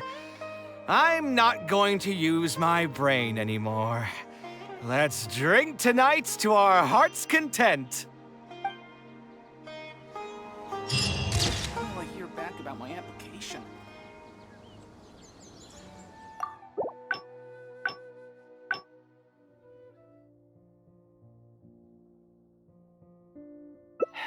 Yeah, you're right. Although I was hoping to find some words of wisdom from my mother, if I stop and think about it, her words may not be the advice that I need to hear right at this moment. Everyone's life journey is different. Traveler, you've visited many lands and met many people, so I'm sure you've run into situations where some advice wasn't exactly suitable for the situation at hand. I just got an idea though. If I want to rekindle the creative passion that I had before, instead of trying to unlock an old notebook, why don't I take a walk around the parts of town that had changed my life? What do you think? I'm glad you agree. Then let's start by taking a quick stroll around the academia. Of all the places in the academia, I remember this one most. When my studies got busy, I used to pull all-nighters here trying to finish my blueprints.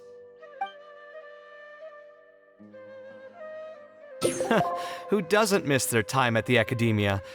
Life was a lot simpler then, and we all had far less troubles. I created many designs that I thought were beautiful in the House of Dana. I drew whatever came to mind, since I didn't have to care about budget constraints or turning them into reality. If I had to give a reason, it'd probably be because I like the ambiance here.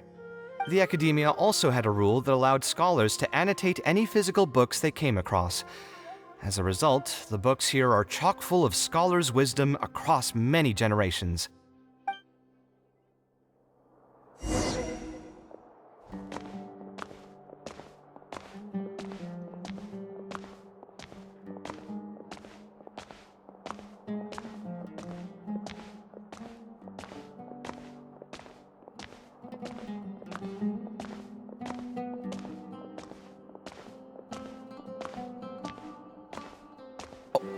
Here, this is a great example. This book, History of Ancient Sumeru Architecture, contains some analysis that I did many years ago. Huh? Why is Alhatham's handwriting also in here? When did he ever read this book? I guess it's probably from when we worked on that research project together. Anyway, he probably never cared to tell you this, but the House of Dana is where Alhatham and I first met. I came here to do my homework, and saw him sitting by himself next to that row of bookshelves. A group of Haravatat scholars were chatting near him, but he looked as if he was too lazy to join them. There was a pretty stark difference between him and all the rest of them. It was my fault for feeling bad for him. I thought he must have gotten into some kind of trouble and went over to ask if he needed anything, not realizing that... Not realizing that you were in fact the one in a whole heap of trouble? Alhatham? Why are you here? The House of Dana is a public space. Anyone can come here, no? But shouldn't you be at the records room at this hour? You're not here to watch me make a fool of myself, are you? You think I would derive amusement from watching you fall into depression over your life's various troubles? If that's the case, then I suppose I must have been entertaining myself for years. I came here to pick up a few files.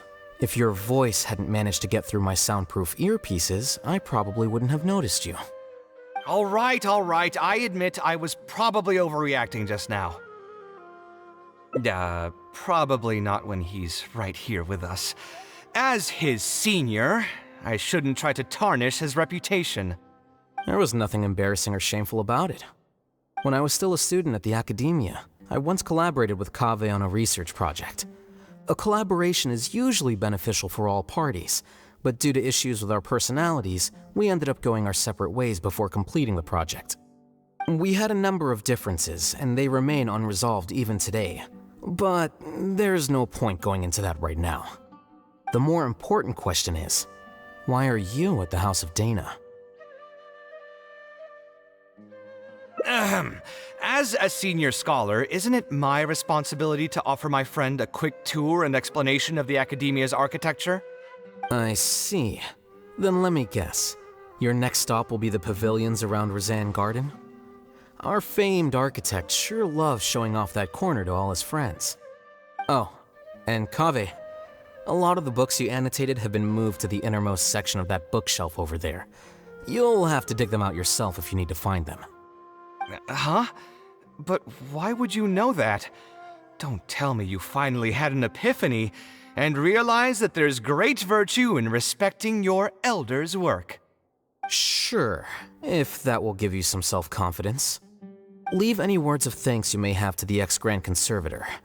The last time he was here, he was complaining that he had received reports from current students. The main grievance being that the annotations are too long and difficult to read. As a result, the books you annotated have been moved to the back shelves. What? But all of my annotations were extremely important. Instead of reporting me, they should have been thanking me for my service. The notes that I took, they couldn't have asked for a better analysis of those books. Okay, just you wait. I'm going to fix this right now. I'll dig all the books out and return them to the proper shelves. Oh, we'll wait. Anyway, you were about to say he's feeling a bit down? Put through the ringer. What an interesting phrase. I assume he used those exact words himself? He probably did suffer quite a bit, that's true. He always spends a lot of time editing his proposals, with the goal of satisfying as many of the client's preferences as possible. But the satisfaction of one client will not translate to general satisfaction with his work. Many problems in life can only be solved by a fundamental change of attitude. As the leading genius of Ksharawar, Kaveh should have both the right and the confidence to reject any unreasonable demands. There are plenty of architects in Sumeru who are inferior to him in skill, yet far more irascible in temperament. What's more, there are plenty of people who look up to such individuals as paragons of staying true to one's principles.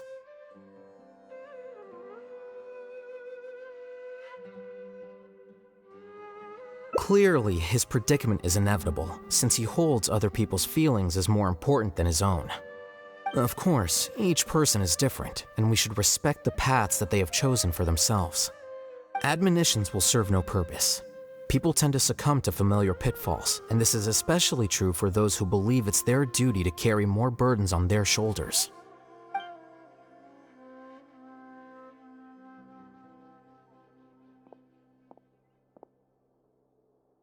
Looks like you were having an enjoyable chat while I was gone. Were you talking about me by any chance? What do you think? What else is there to talk about? Surely no one would be interested in talking about the files that you were browsing through earlier. Anyway, you should take a look at this. Look at this comment on page 82. Dear Kaveh, thank you so much for annotating this book in such detail. It was a great help to me. See that? Now that's how a student should treat their seniors. And it looks like you're already in a much better mood now. It really doesn't take much to make you happy, huh? Me happy? I'm mocking that retired blockhead for being so full of himself. He understands nothing about the true beauty of architecture.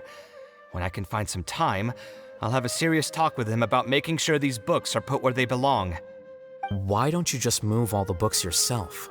It's not like he hasn't cursed you out before. What was that nickname he gave you while you were in the academia? The Urchin of Kasharwar?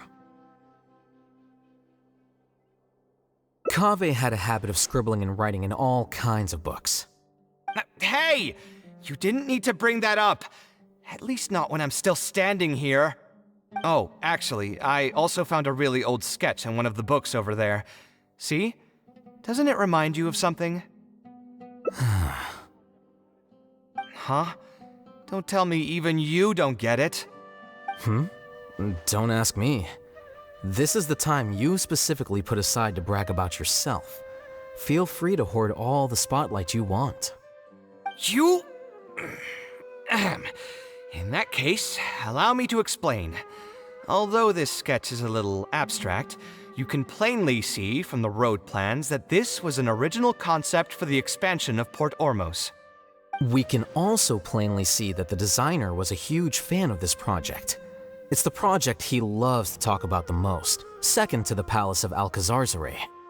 If I don't keep bringing up the neat projects that I've done, how would anyone know that I was the one who did them in the first place? There shouldn't be any complaints about Port Ormos. If I remember correctly, the construction process was very smooth, everything was made ready ahead of time, and there were very few safety concerns. There are indeed no records of any complaints about this project. A most impressive achievement. See? What did I tell you? Come on, let's take a stroll through Port Ormos next. I'll tell you all about the designs I made for the place. No need. It's almost time to clock out for the day, and I don't intend on bringing any unfinished work home. Suit yourself. It's not like you know how to appreciate artistry anyway. Let's go, traveler. I'll take you to Port Ormos.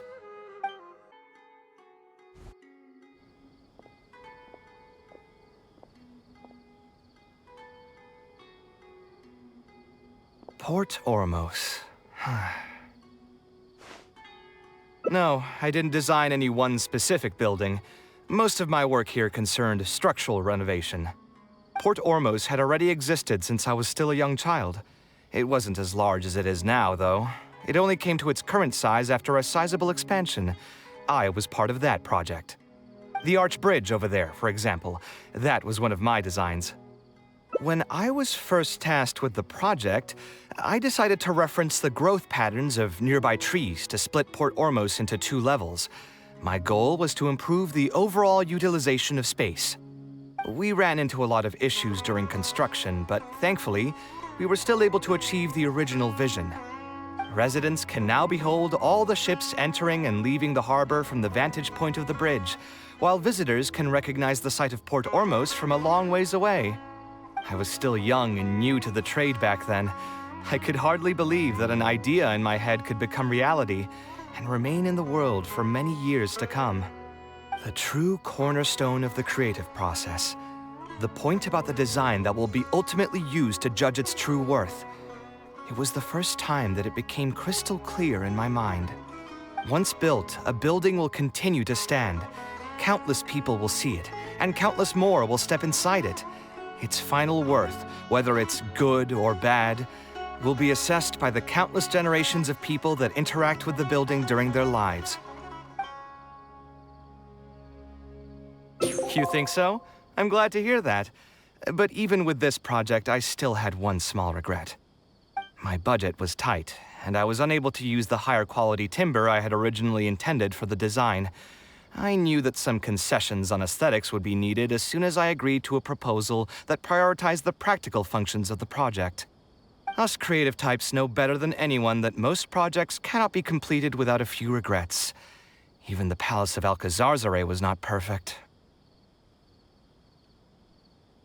Yeah, you're right. I should learn to look toward future opportunities, and believe that any regrets I have can be overcome in time. We've spent long enough here. There's still one last place I want to go, but it's a little far.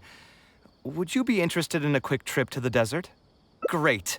Most of my projects over the last few years have had something to do with the desert, partially because there's a special place there that I often visit.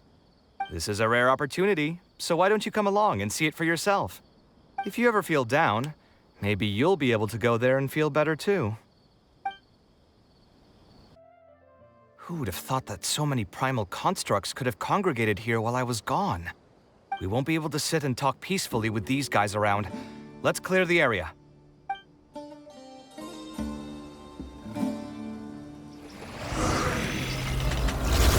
Scanning! Scatter!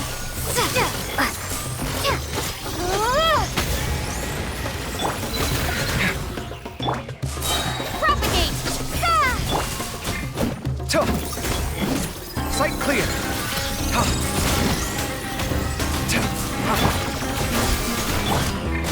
Breaking new ground! Scanning!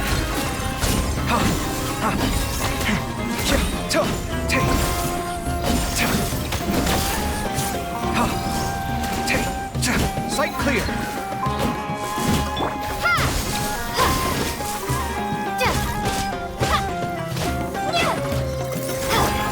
Scanning!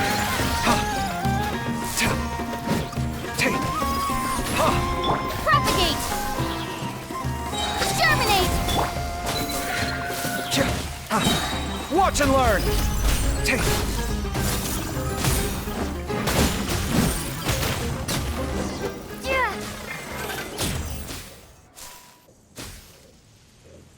Isn't this place great? I often come here to clear my mind when I'm dealing with a difficult situation. You know what I mean. Everyone finds themselves in frustrating situations once in a while. Just take me as an example. My family life got shaken up quite a bit when I was young. I struggled in school, and I got into a huge pile of debt building the Palace of Alcazarzare. Although Alhaitham thinks that it's because of my personality that I continue to live in the shadow of the past, I think it's also just a part of life. Plus, if I look back, I've honestly had my fair share of good luck as well. You could probably say I've followed in the path of my mother. Like her, I've gained a name for myself as an architect, built something that's seen as my magnum opus, and found many projects that others have entrusted to me to finish. Life is too boring when you live with no enthusiasm and passion. Only those who believe in the inherent meaning of it can capture the small nuances of everyday life and turn them into inspiration for beautiful designs. Of course, I will concede that loving something also means taking it to heart. So to an extent, caring is also a source of pain. If I didn't love my work, I wouldn't be so torn up about it all the time. But still, isn't this place beautiful? Despite the erosion from the winds and changing seasons, you can still perceive its past beauty and glory. With different landforms come different architectural styles.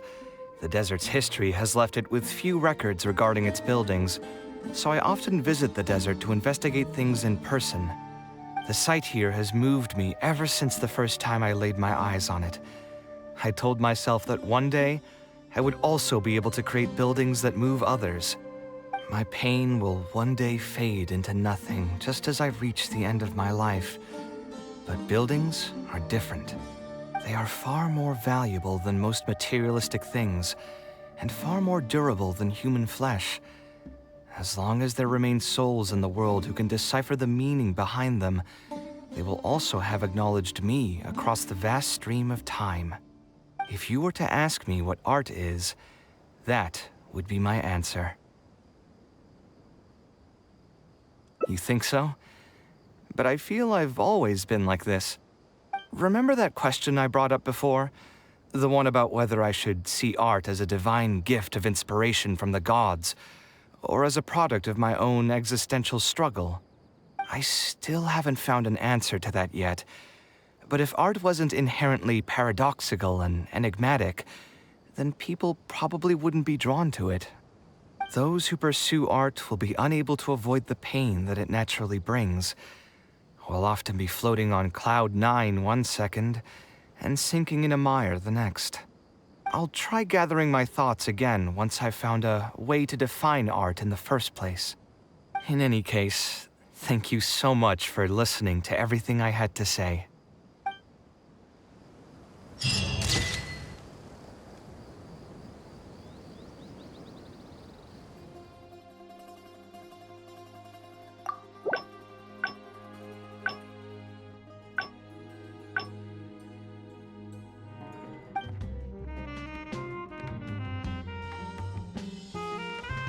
Sounds great to me. I don't even want to think about this project anymore. A different career. I see. That's not a bad idea. I think I've heard a saying somewhere before. 80% of a working adult's woes are due to not having enough mora in the bank. It's just a saying, of course, but even I will admit that my life would be a lot better if I could make additional mora. And if I want to make mora, I should finish that ridiculous commission. But I really can't find it in me to go back and talk to him right now. Hold on. I just remembered that I used to have a senior classmate by the name of Alkami. If memory serves me right, he's no longer taking private commissions, but he's still doing pretty well for himself. Maybe I'll be able to get some advice from him. Yeah, I should get on this right away.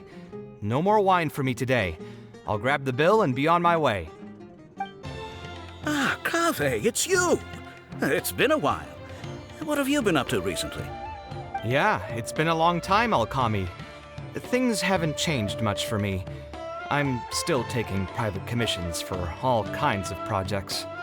I heard that you were the genius behind the Palace of Alcazar's. I bet you're all set for mora after a project of that size.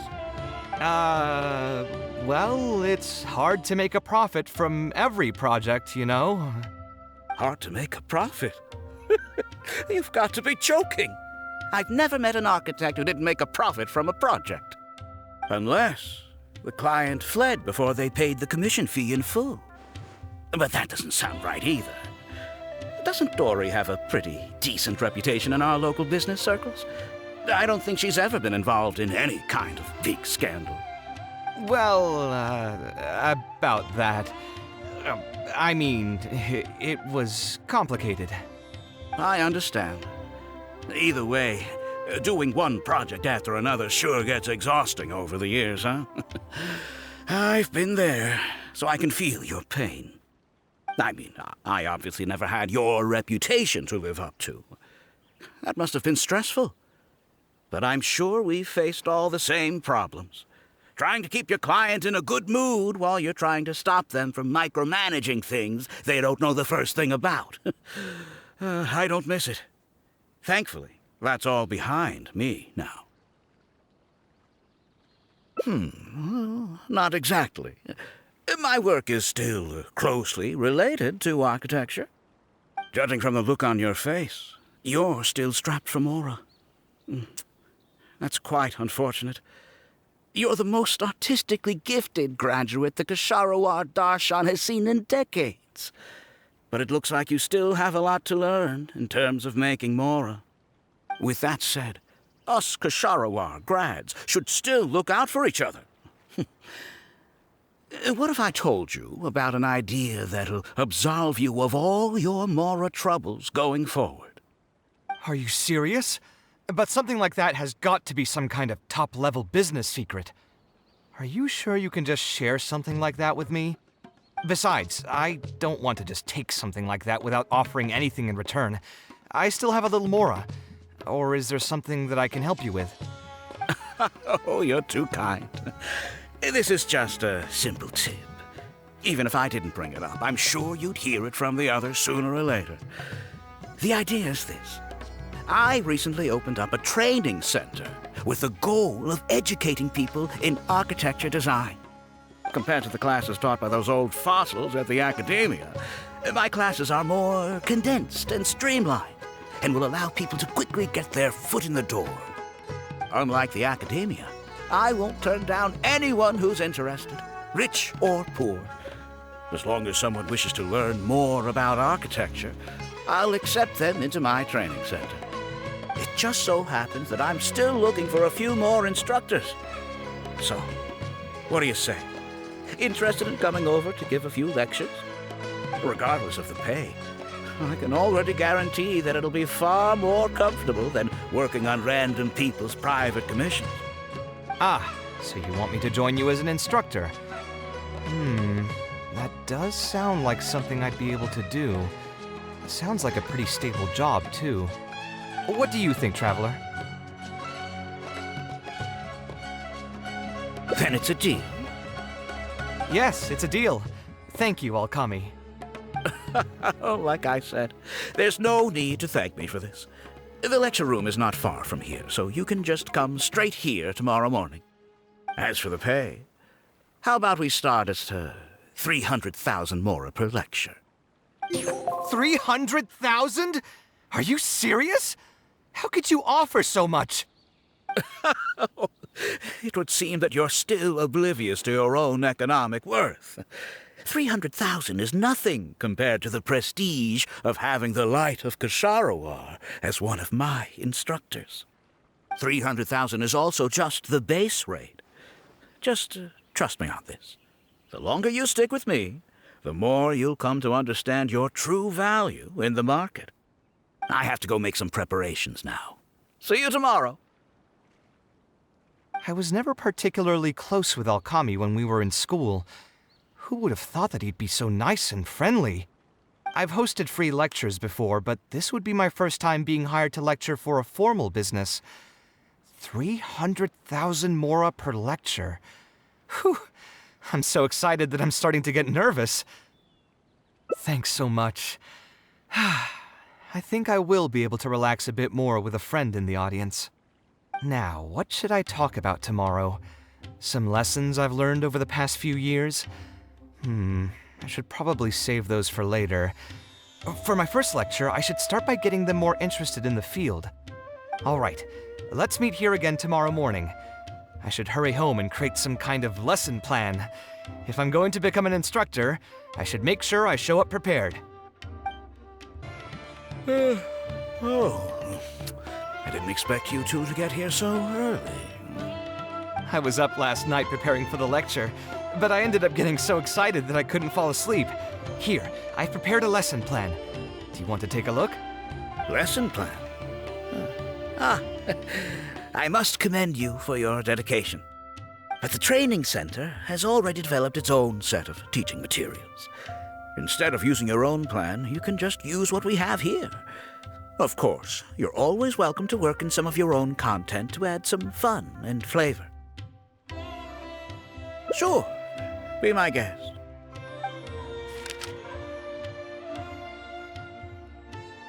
It's almost time for the lecture to start. Feel free to head in and start the class whenever you're ready. Huh. So you've already developed your own set of teaching materials. Seems like I won't need the stuff I've prepared after all.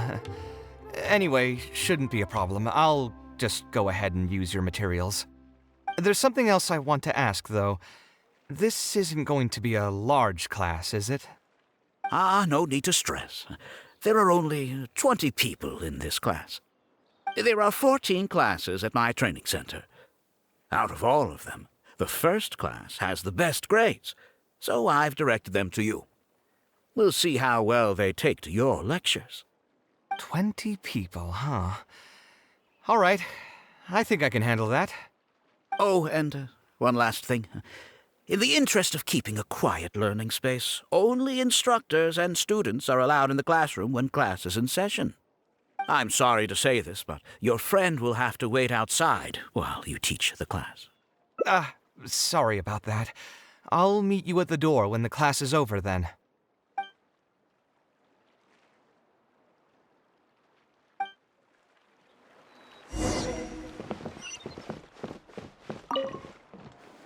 Hey there.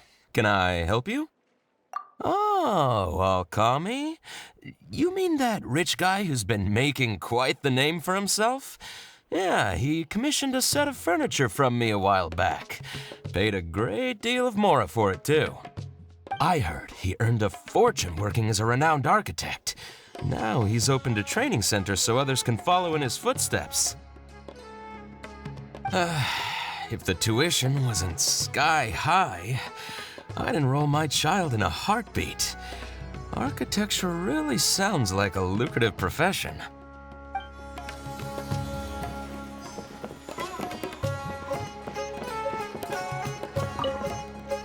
Did you hear? Alkami recruited Kaveh to be an instructor. I bet that'll boost his enrollment numbers. Really makes you jealous, eh? If you think about it, Alkami was never that talented himself as an architect. If we're just talking about professional skill, no one would pay for a class with him. That's true, but you've got to admit, his advertisements are really effective. After all, the academia only admits those that can pass its entrance exam, so only a few people could hope to study architecture in the halls of the Visharwa. For those who can't pass the exam, or who just want to jump straight into the industry, the training center is the best bang for the mora. Man, to have that kind of business acumen.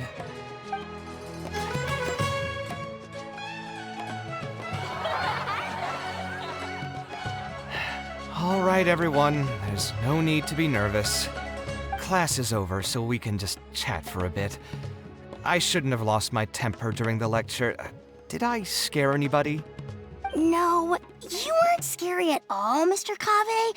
We were just a bit lost and didn't get what you were talking about. Oh, don't get me started. I was trying to use Alkami's materials, so I flipped through some pages and gave them a closer look.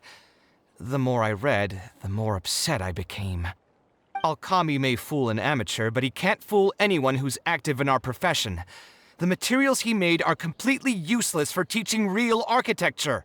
In my opinion, the most important skill of an architect is their ability to craft a design. In other words, they must be able to conceptualize ideas.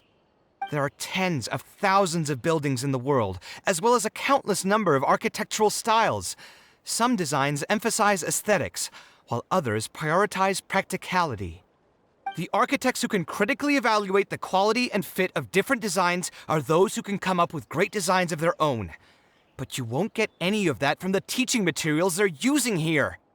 All these students are doing in class is rote memorization of existing designs. They are learning nothing about the underlying principles. How can they expect to become real architects? When they're done with this class, all they'll become are dilettantes with a pitiful smattering of architectural knowledge. But, Mr. Kaveh, we didn't really understand anything you said after you threw away the materials either. What's the big deal anyway?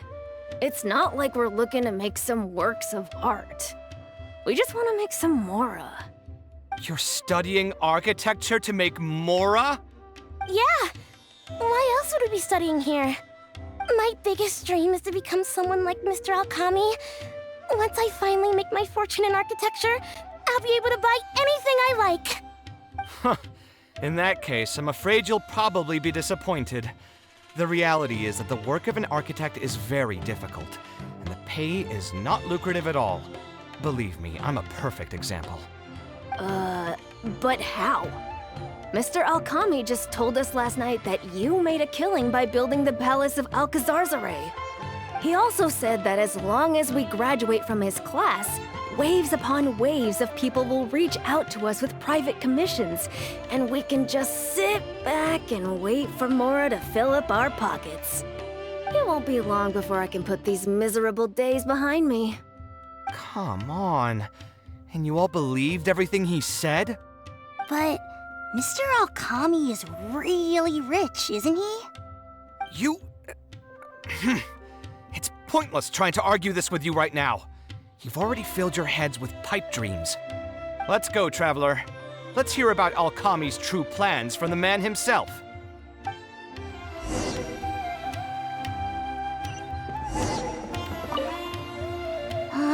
Mr. Kaveh looked really angry. Who cares about him?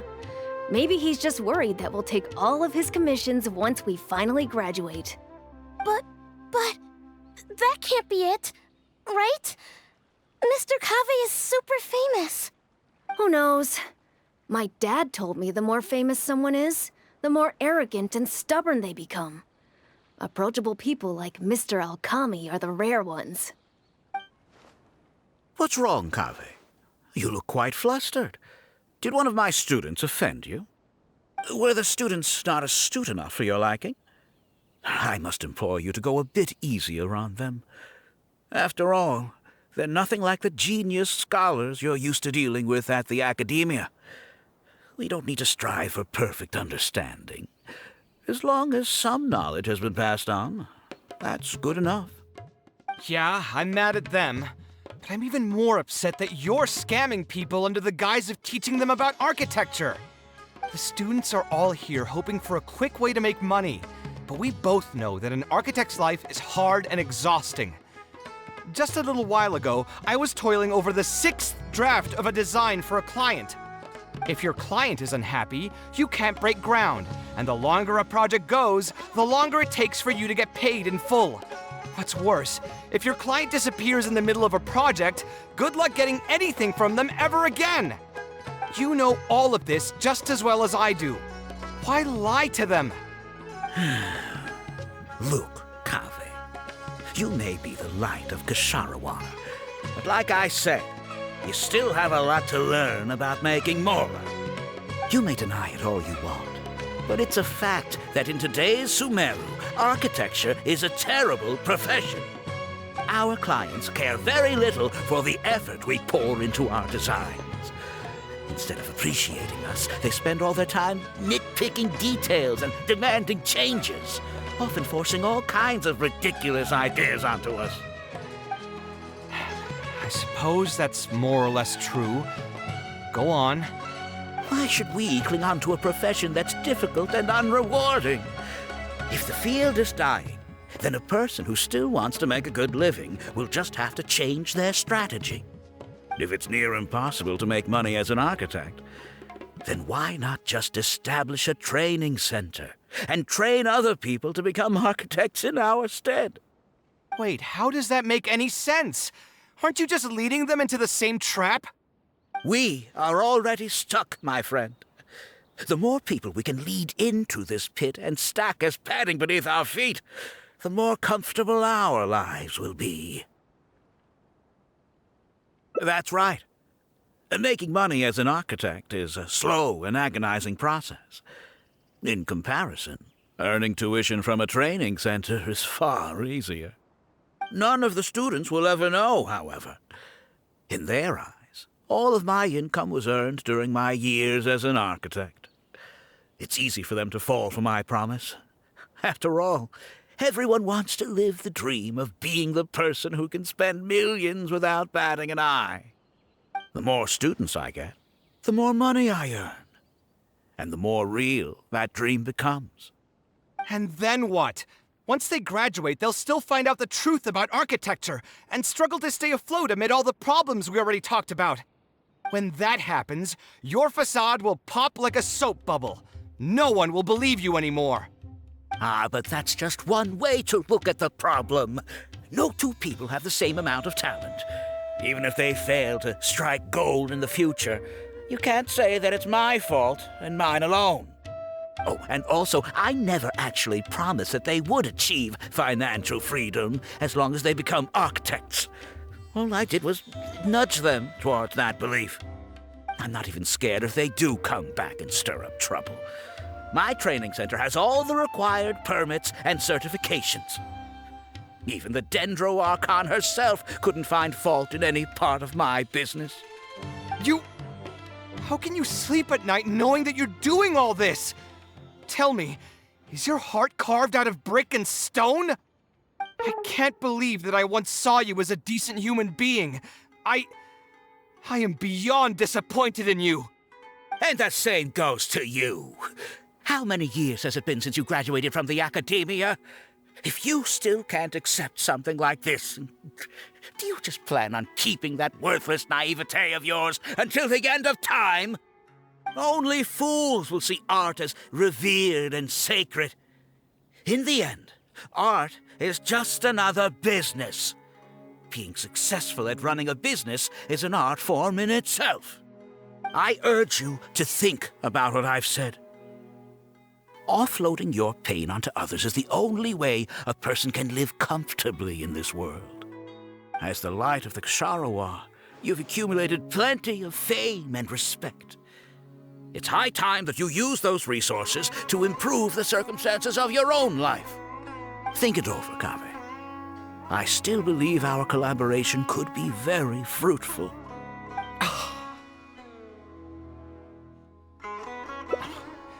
So mad, I feel a headache coming on.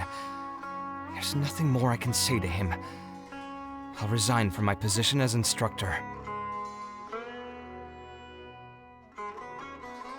Of course, I'm sure you've realized that as long as I remained at this center, he would be able to use my name to advertise this place.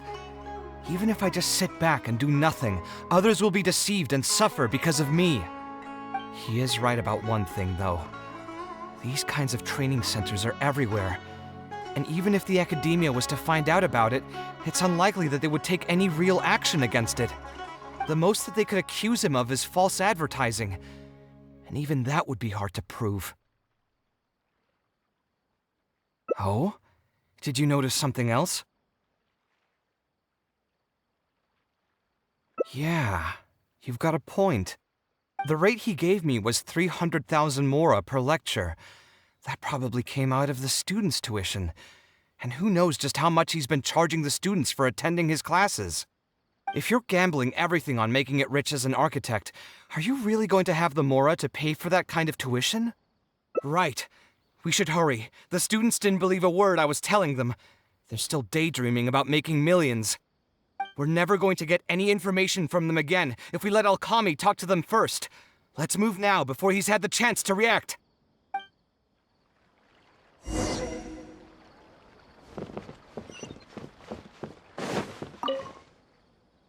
Oh, Mr. Kaveh? What are you doing back here? Class finished a while ago, but you're still here. Why haven't you gone home? I wanted to stay for a little longer. I'm still thinking about everything you taught during the class. Even though a lot of it went right over my head, I still thought the houses you drew were really pretty. Of course they were. All the examples I drew were world-famous landmarks. Each one was the magnum opus of a celebrated architect. It's a good thing that you could recognize them for their beauty. The accumulation of knowledge is the first step to artistic expression.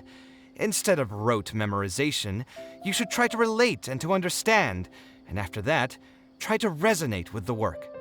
Resonate? Yes. When I first got into architecture, there were many things about it that I couldn't understand at all. I would find a building to be beautiful, but have no idea what made it so good. And for most people, just being able to admire a building is enough. To become a good architect, however, you must also learn to assess and appraise. Going from admiration to assessment will take a lot of time and specialized knowledge, and I'm afraid that some superficial speed training won't be enough to take you there. Just as I thought. Becoming an architect won't be as easy as Mr. Alkami made it out to be, right? I'm sorry. I'm not trying to crush your dream. All I want to tell you is life is not as carefree and easy as it may make it out to be. Understand. Thank you for telling me the truth, Mr. Kaveh. I think I'll still stay here for the time being, though, since my family still hasn't paid everything off. Paid off what? Sorry, I can't say anything more. Mr. Alkami made it very clear that anyone who talks about it will be kicked out of the class. Don't listen to him. I am the most famous architect in Sumeru. If he kicks you out, then I'll just take you in instead. Really? Why would I pull your leg? I can see you have some talent, so as long as you get your fundamentals down, you should be able to pass the entrance exam and continue your studies at the academia. Then please keep this a secret for me, Mr. Kaveh. Truth be told, my family is not very well off, so we couldn't really afford the tuition for this class. Mr. Alkami was the one who reached out to my parents. He told them that he knew a merchant by the name of Bahar and that we could get a loan from him. He told all the students that once we graduate, people would come flocking to commission us for projects. If everything went well, we'd be able to pay off everything in just a few years, and all the more we make after that would be ours. How much did your family borrow from this merchant? I think it was several million mora. And what was the interest rate? I'm not really sure. My parents were the ones who signed the contract. All I know is that the stack of papers was as thick as a slab of rock.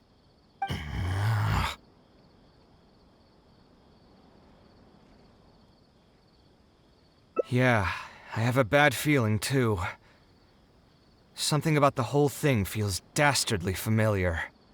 We need to find that merchant to confirm. But if we were to confront him right now, there's no way he'd admit to anything. Good idea. Hey, tell me, do you know where we'd be able to find this merchant? We last saw him on the north shore of Port Ormos. Who knows if he's still in that area, though. Well, it'd still be worth taking a look. Architecture... No. The arts shouldn't be used as bait for a scam. We need to do something before the students' lives are ruined even further. Oh. I don't think I've ever seen you guys before. Here for business? You're Fahar, right? Yes. May I ask who introduced you? Alkami. My friend here wants to enroll in his architecture class, but they're a bit short on money. Alkami told us you're the man to go to in this kind of situation. Oh, sounds like his business is booming. How much do you need? Let me see. I'd say around 3 million mora. Oof. You call that a bit short on money? Anyway, since you're here because of Alkami, I can work things out for you. Make sure you sign the contract, though. Lots of people are borrowing money from me nowadays. Here you go. Don't worry, there's nothing particularly unusual about it. All you need to do is pay back the loan in full within 3 years. And what if they won't be able to pay it back? What do you mean, won't be able to pay it back?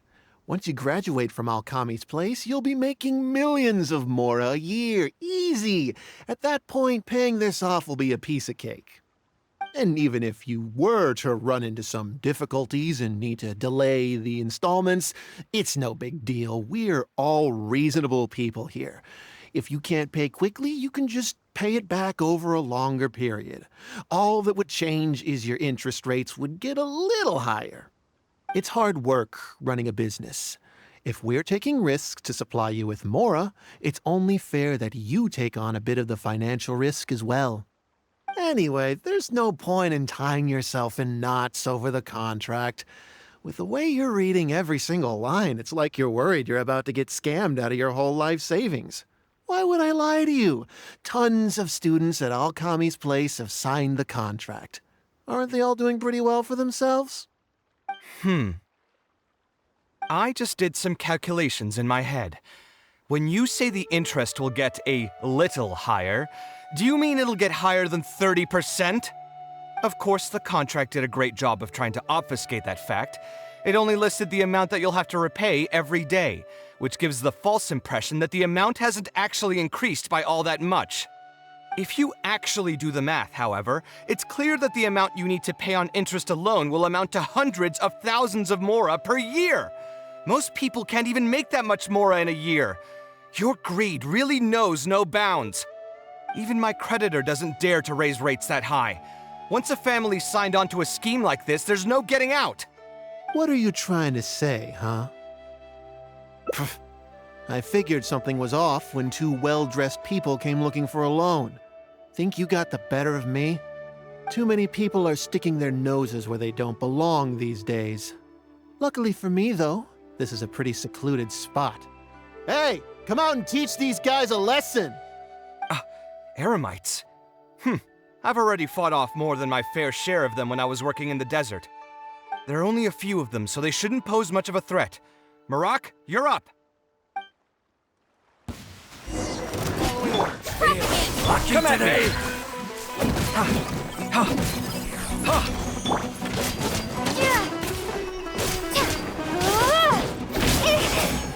Propagate! Take that! You want this one?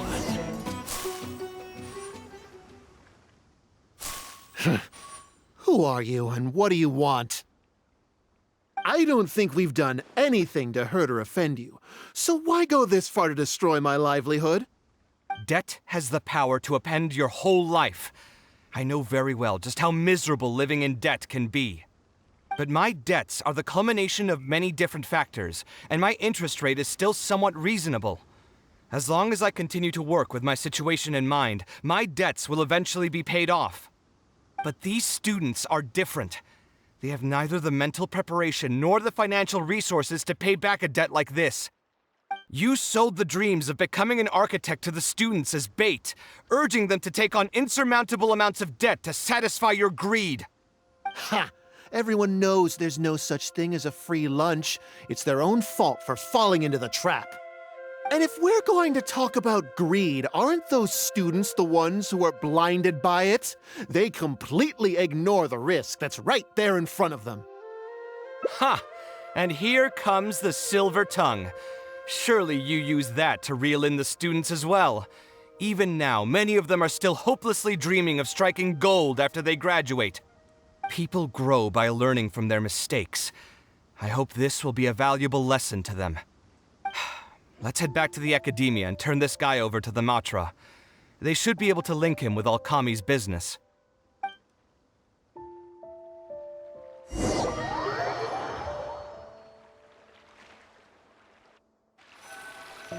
Sino? Didn't think I would run into you here.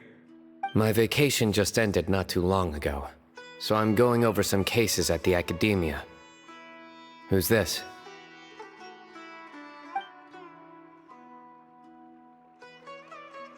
I see. Charging an interest rate over 30% indeed constitutes a crime. As it is highly likely that Alkami is also benefiting from this scheme, the Matra will open an investigation on him as well. The training center will be closed until further notice. Any funds we manage to recover from the suspects will be returned to the students. It's unclear how much we'll be able to get back, however, given their extravagant spending. That should still be enough. Once the students realize the error of their ways, they won't fall so easily for such traps in the future. Anyway, thank you for your help. I hope this won't be too much trouble for you. It's no trouble. Just another day at work. How did you two get tangled up in this anyway? Did you accept any mora from him? He promised to pay me 300,000 mora per lecture, but I resigned as soon as I finished the first session. I didn't take a single coin. Ah, that's good. What do you mean, that's good? Would you have taken me into custody as well if I had actually accepted any mora? I wouldn't have gone that far. But, had he insisted that you were also an active participant in his schemes, under our rules, we would have been required to open an investigation on you as well. Either way, though, I believe you are innocent in all of this. Had you actually been all right with making money through less than noble means, your life wouldn't be the mess it currently is. Hey, what was that? What do you mean my life is a mess? Never mind. Your life is fine. You're just messing with me now, aren't you? Let's get back to business. If Alkami's case can be successfully resolved, you'll be eligible for a monetary reward from the Academia. Don't forget to pick it up after the fact. Huh. I didn't even know there was such a thing. I never would have guessed. What I'm trying to say is that we didn't report Alkami because we thought we could make some more off of it. The reward will be given regardless of your personal motivations. It was implemented with the intent of encouraging people to supply tips to the Matra. Fine. Is there anything else? I want to go back to the training center one more time and talk to some of the kids. Sure, but you should wait until tomorrow. My subordinates will shut down the center today, and summon the students to gather information on the total amount of Mora they've lost in the scam. All right, then I'll stay out of their way. I can talk to the kids tomorrow. I have a few other things to take care of, so I'll be off for now. If you want to follow up on this case, just come find me again. Or ask one of the Matra. That should finally be the end of that. Oh, who would have thought it would turn out like this? All I wanted was to find a new gig and earn some Mora. To think Alkami would sink this low, it still makes me really upset. Still, I think I feel a little better now than when you found me back at the tavern. It's a little ironic, but you could say it's because I've realized that there are many circumstances in the world that are even worse than my own. Now that I've seen such things firsthand, I suppose I've earned a new sense of appreciation for my life. How should I put it? I'm pretty stubborn when it comes to my profession, so I often argue with my clients.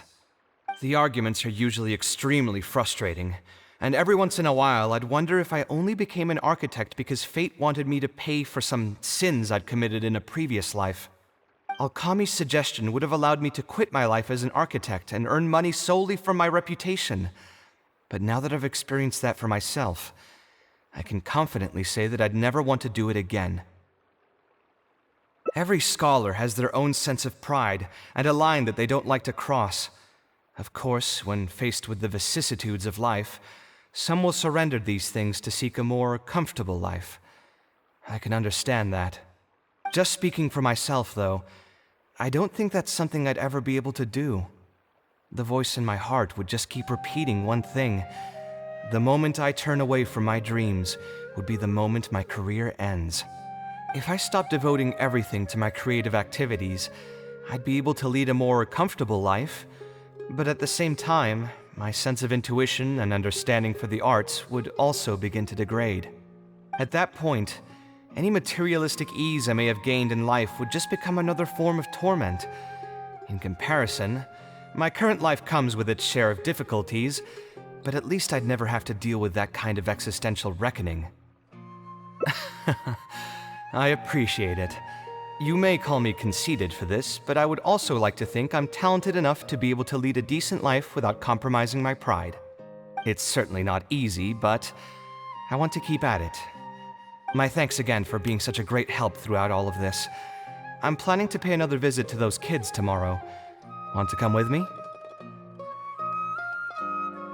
All right, I'll see you tomorrow then. Get some good rest. I never would have guessed Mr. Alkami was a scammer. The training center has been shut down, and the Matra have promised to return some of our tuition. But we've already spent so much time on this class. What should we do next? Mr. Kaveh said we can keep working on our fundamentals and try to get into the academia. Ha! Easier said than done.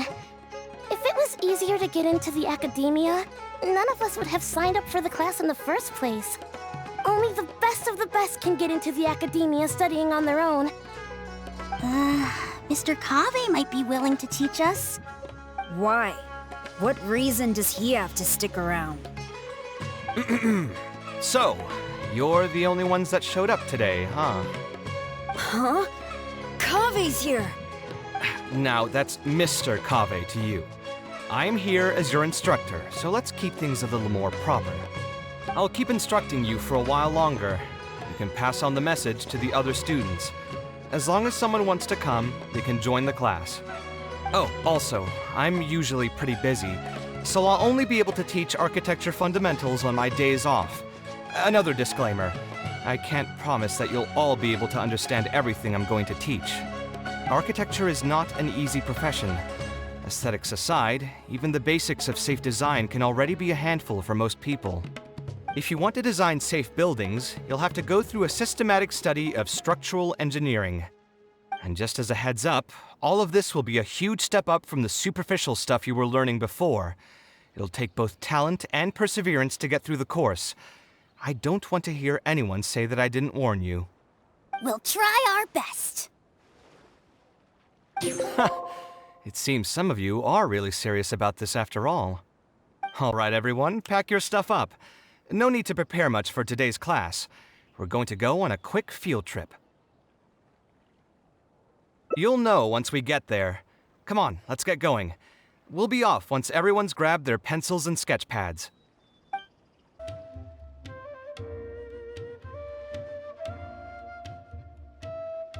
This lighthouse has been around for a long time, and I handled its renovations when I first graduated from the academia. The point of today is not so much about the lighthouse as a building, however. I just want you to take a look at it and do a bit of self-reflection. If you were tasked today with designing a building, how would you want it to look like? Don't think about how you'd actually go about building it for now. Just put your ideas to paper and draw the prettiest building that comes to your mind. So, it can be, any kind of building? Yep, as long as you think it'd look good. It doesn't even necessarily have to be a building. If you want, you can draw trees, the ocean, or even a garden area. Draw whatever you'd like. In my experience, it's best to approach the study of architecture from a point of personal interest, rather than for the sake of a career. Both the study and practice of architectural design are extremely difficult. A person who's forced to work on projects that they don't resonate with will only struggle and suffer. So at least for today, I hope the students will be able to create something that they enjoy. There's no need to think about it too hard. They'll have plenty of time in the future to revisit the design and make changes. What do you think? Want to try your hand at it as well? Don't forget that this is a free class from Mr. Kaveh, the Light of the Ksharawar. On a normal day, this would cost you 300,000 mora.